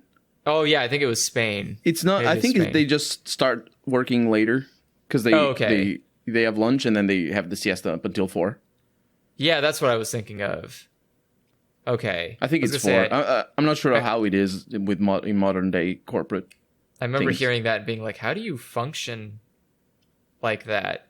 But I guess also, I don't know. I guess technically there's a lot of places that just do 9 to 5, and how do you function that way? Because 5 is the time everybody else gets out of work. So how the hell do you? How do other people? I do 9 to 6 because it's 8 hours, and I have an hour for lunch. But I don't like it at all. Wait. Doesn't 9 to 5 include your lunch? I'm not sure. How do you eat on a 9 to 5? Do you eat during your work hours? You don't get paid for lunch. Well, that's another issue. The thing is, how do you find time to work to eat? There's generally like a half an hour break where that technically is not when you're on shift in the middle of your shift. So you leave work or go to break room or whatever, and so it's not an 8 hour. It's not an 8 hour day. It's like 7.5. Well, no. Well, in many cases, it's an 8.5 hour. Yeah, it's 8.5 hour day. Like today, Stephanie is working from 1:30 to 10 because she has an 8.5 hour day because of lunch. Yeah, so she gets a 30-minute lunch break, and which she's generally guilted out of taking. So she tends to work through lunch, even though it's what she doesn't take it. That's literally illegal. Everything's bad. There is no way. Absolutely. So every time I worked retail, I would take that, and because you're allowed a legal 15-minute break for smoke breaks, even if you don't smoke. So always take those too. You always can just walk out and be like, all right, 15-minute break. I get one by law, and a 30-minute. Sucks to be unless they decide to fire you because you're not unionized. They so can't, you can't really because in California you can't. Is it not that nonsense about personal arbitration or what is it called? It is not a at-will employment state. They have to have a reasonable reason to fire you. Oh, nice. And they cannot fire you for taking a break because that is because they have to have the reason, and that can't be one of them. Correct. Yep. Yeah. So the way it works for me and a lot of people is you get at home at 9 and you leave at 6, but you have an hour in the middle. Instead of being half an hour, you have an hour. I think you can't do half an hour for eating. You got to do it in quickly. Portugal. No, I know, but like in terms of law, I think you can't. Oh. And some businesses actually do an hour and a half. For a while, I was working like that. Usually, almost in most corporate settings, an hour is the default because that's just normal. Like it's healthy to take is too fast. Yeah, it's healthy to take like a time because you're supposed to take time to eat, and so you shouldn't be like cramming food down your throat in less than 10 minutes, so that way you can have like some time to just sit down and decompress from the hell that you're dealing with, and so like you don't want to do that because it ends up making people either sick because they eat too fast and then get sick, or you end up with burnout quickly. But I guess I got so much fucking stink eye for actually taking my breaks and lunch correctly when I was working at Best Buy. Dude, Best Buy has like a fancy little break room with a TV in it and all this shit. Don't and even they're like mad at you for doing it. Yeah. I'm like, why did you put this in here then, you idiots? Because you're technically supposed to have a break every 2 hours, basically. Because your 8-hour shift is split down the middle by a lunch, but then also each of those is split by a 15-minute break where you're just supposed to be able to basically just leave for 15 minutes but not really do anything. And that's technically paid time off, sort of. Yeah, those are your cigarette breaks are paid 15-minute breaks, and then your lunch is you have to clock out for your lunch. Yeah. And then clock back in. But you're treated like you're a bad employee when you do any of these things. Because it's why unions exist. It's because every single thing that is good for the worker and the slightest inconvenience to the employer is like you stepping out of line.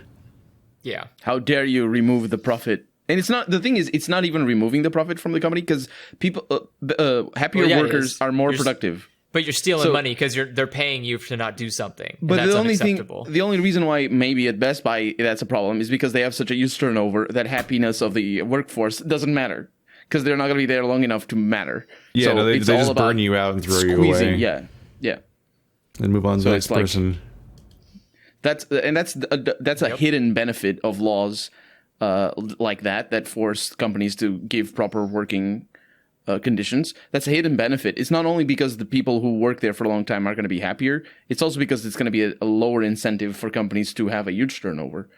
And that often gets forgotten because people don't think... Yeah, but the huge turnover isn't costly enough that they need to change that system, which is the problem. Yeah. Is because they just don't, a Band-Aid. Yeah. Since they don't have to offer any benefits or anything, they don't find themselves in a situation where they're... Like, corporations have a harder time doing turnover like that because you have to provide a lot of stuff that then you have to waste time dealing with at the end. Like, you have to take them off of a retirement benefit. You have to take them off of, like the medical insurance. You have to add a new person to medical, add a new person to health. And like, there's a lot more effort that goes into rehiring people in a corporation. So the turnover rate tends to be a lot lower.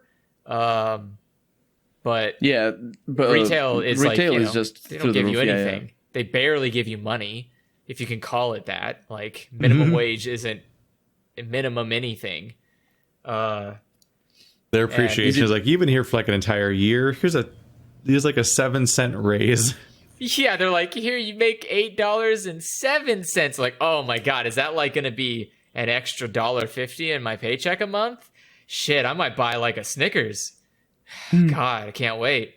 Are you what's the minimum wage in California? I believe it's 15 now, but the minimum wage needs to be $25. It is now $12. For the price of leaving? $12. I thought it's 15 in 2020.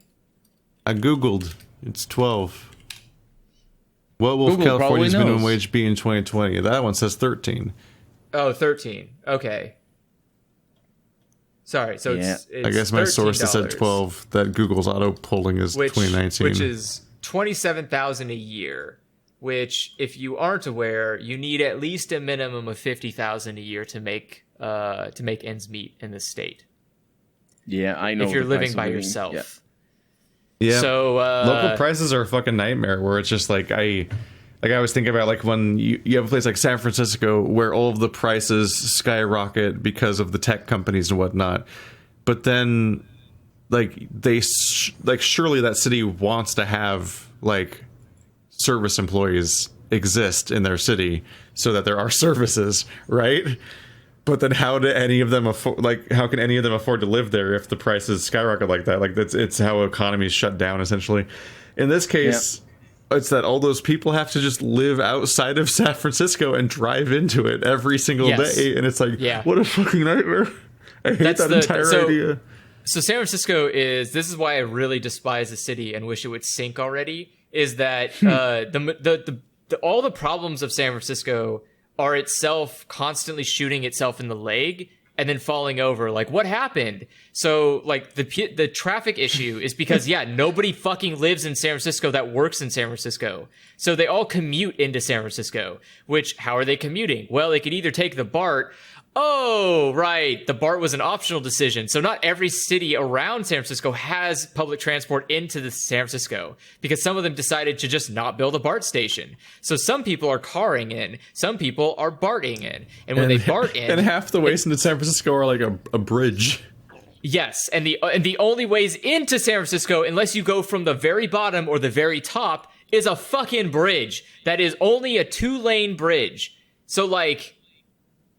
Great. Good job, 2 guys. 2-lane each way or 2-lane? Each way. Okay. Which also means that also means you get to pay tolls. Well, remember, Keith, the tolls are there so that we can keep painting it a stupid, ugly-ass fucking red so it looks great on the postcards. It's the only reason you pay that stupid toll.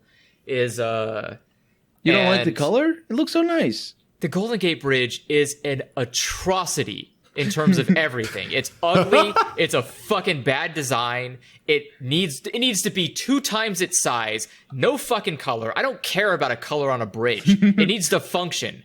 And it doesn't. It does not do its main core value, which is be a good bridge. And then the clouds come in and it's all pretty. Yeah, and then half the time the fucking bay fog blocks it. So you're sitting there look at that beautiful cloud.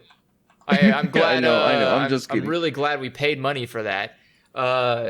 it's such a shit bridge. The only time it's ever been represented properly is in X-Men when Magneto tears it out of the fucking water and throws on Alcatraz.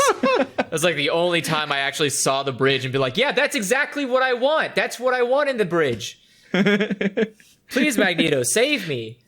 It's stupid. Me. Like, Andrew's here today with the fucking bridge hot takes. Me and Keith took the sister bridge up in the top to get into San Francisco. And that bridge is equally shitty because the only way you can access it is through a fucking mountain. Like, someone decided that going through a stupid tunnel was the best way to get into San Francisco. Why? To be fair, San Francisco... It does mean that you're double bottlenecked if you ever want to replace any of that stuff to make it wider. And you have a bridge and a tunnel. It's I hate that city. San Francisco is such a weirdly located city, though, geographically. Because it's fake. Every city is fake. We just threw a bunch of sand in the water and did it. It's done. Look at this beautiful city. And now let's make it all fucking bumpy. Burned down. They wouldn't just let it be dead. Right? Nature was like, look, guys, I'm giving you an out. Just go build anywhere else. And like, how about we build bigger? No, don't do that. And it's like, we built more San Francisco. Taller buildings. More things. It's like, did you make them earthquake proof?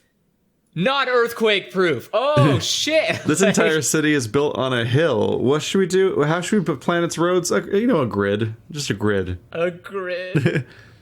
That's why. Yeah. Oh my so god. You just take a right turn onto a 45-degree angle street. And you're like, fucking what? You just go down a hill.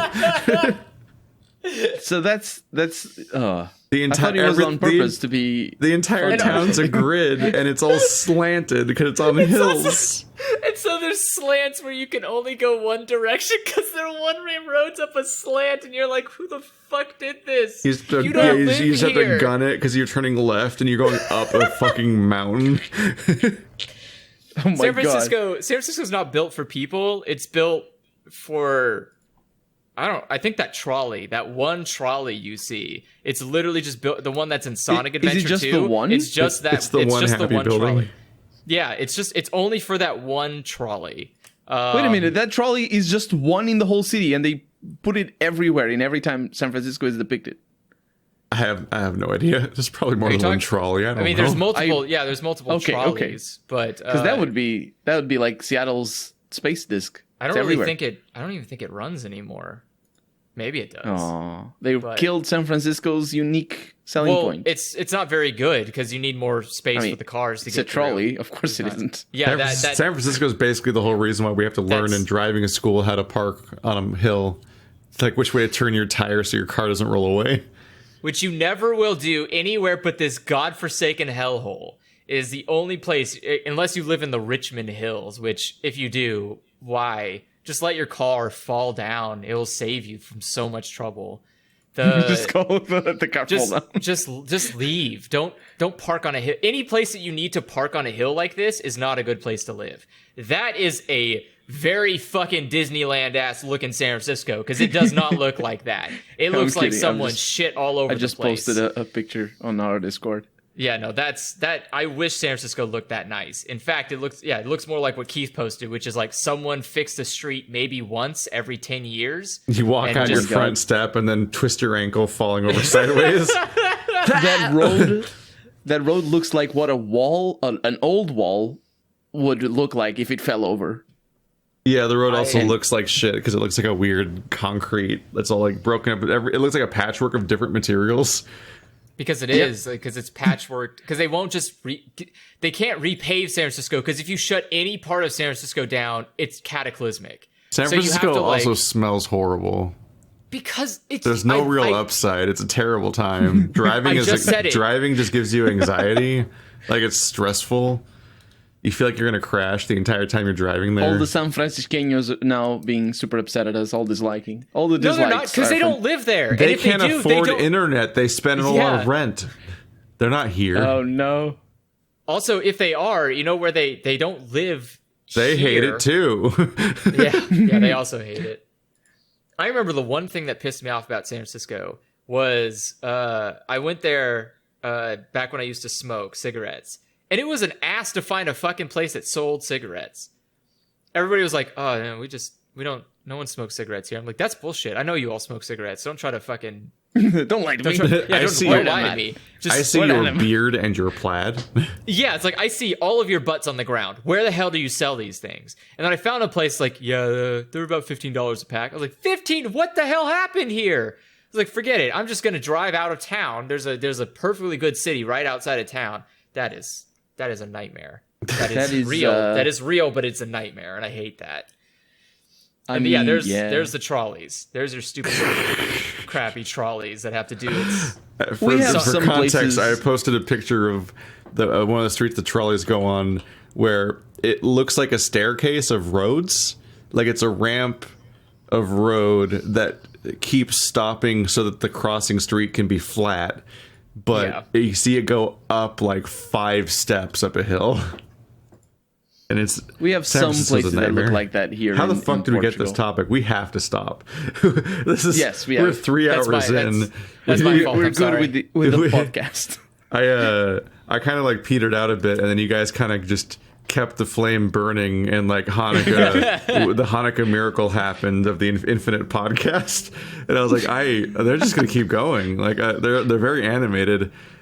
I tuned out for 10 minutes at a time at some points. I got up and used the restroom and came back, and you guys were still good. Nice. Well, well, if you ever come and visit, don't go to San Francisco. You can look at it from outside, wave, the bridge won't mind, and just never come. Take the picture. Everyone takes a picture on the hill. There's like a hill on the outside that you can perfectly see the bridge. Take that picture and just book it down. Just get out of there. Don't go anywhere near it. I was going to close out with a question, but I think at this point we'll just open next time with questions. And don't do an escape room there. We're certainly not. Rooms are bad. We did. Well, we did. We don't know about the normal ones necessarily, but the one we did was not good. Yeah, I think that one was on tour though, which is a distressing thing to say about such a bad thing. But also, an escape room on tour is a bad idea because it means that it's like a setup shop that's not really permanent, so it's really cheap and garbo.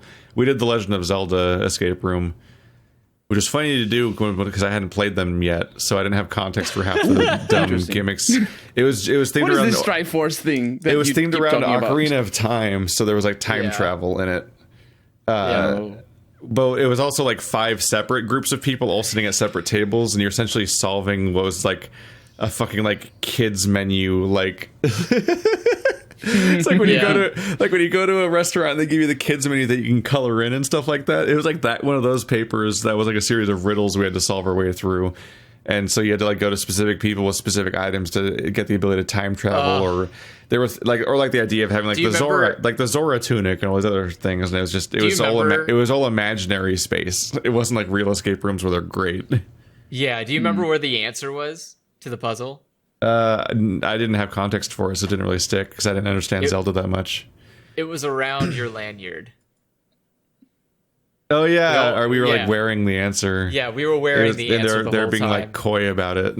Yeah, the answer's with you. It's like because it was like the Triforce. Yeah, I think the Triforce of Courage was on our lanyard. Yeah. Anyway, thanks for watching. Like always, guys, if you want to ask a question, which we'll probably actually do some of next episode, you can send it to dialogchoicespodcast@gmail.com. Sorry for like, in general. We'll get there eventually, guys. Don't worry. And we'll see you guys next time.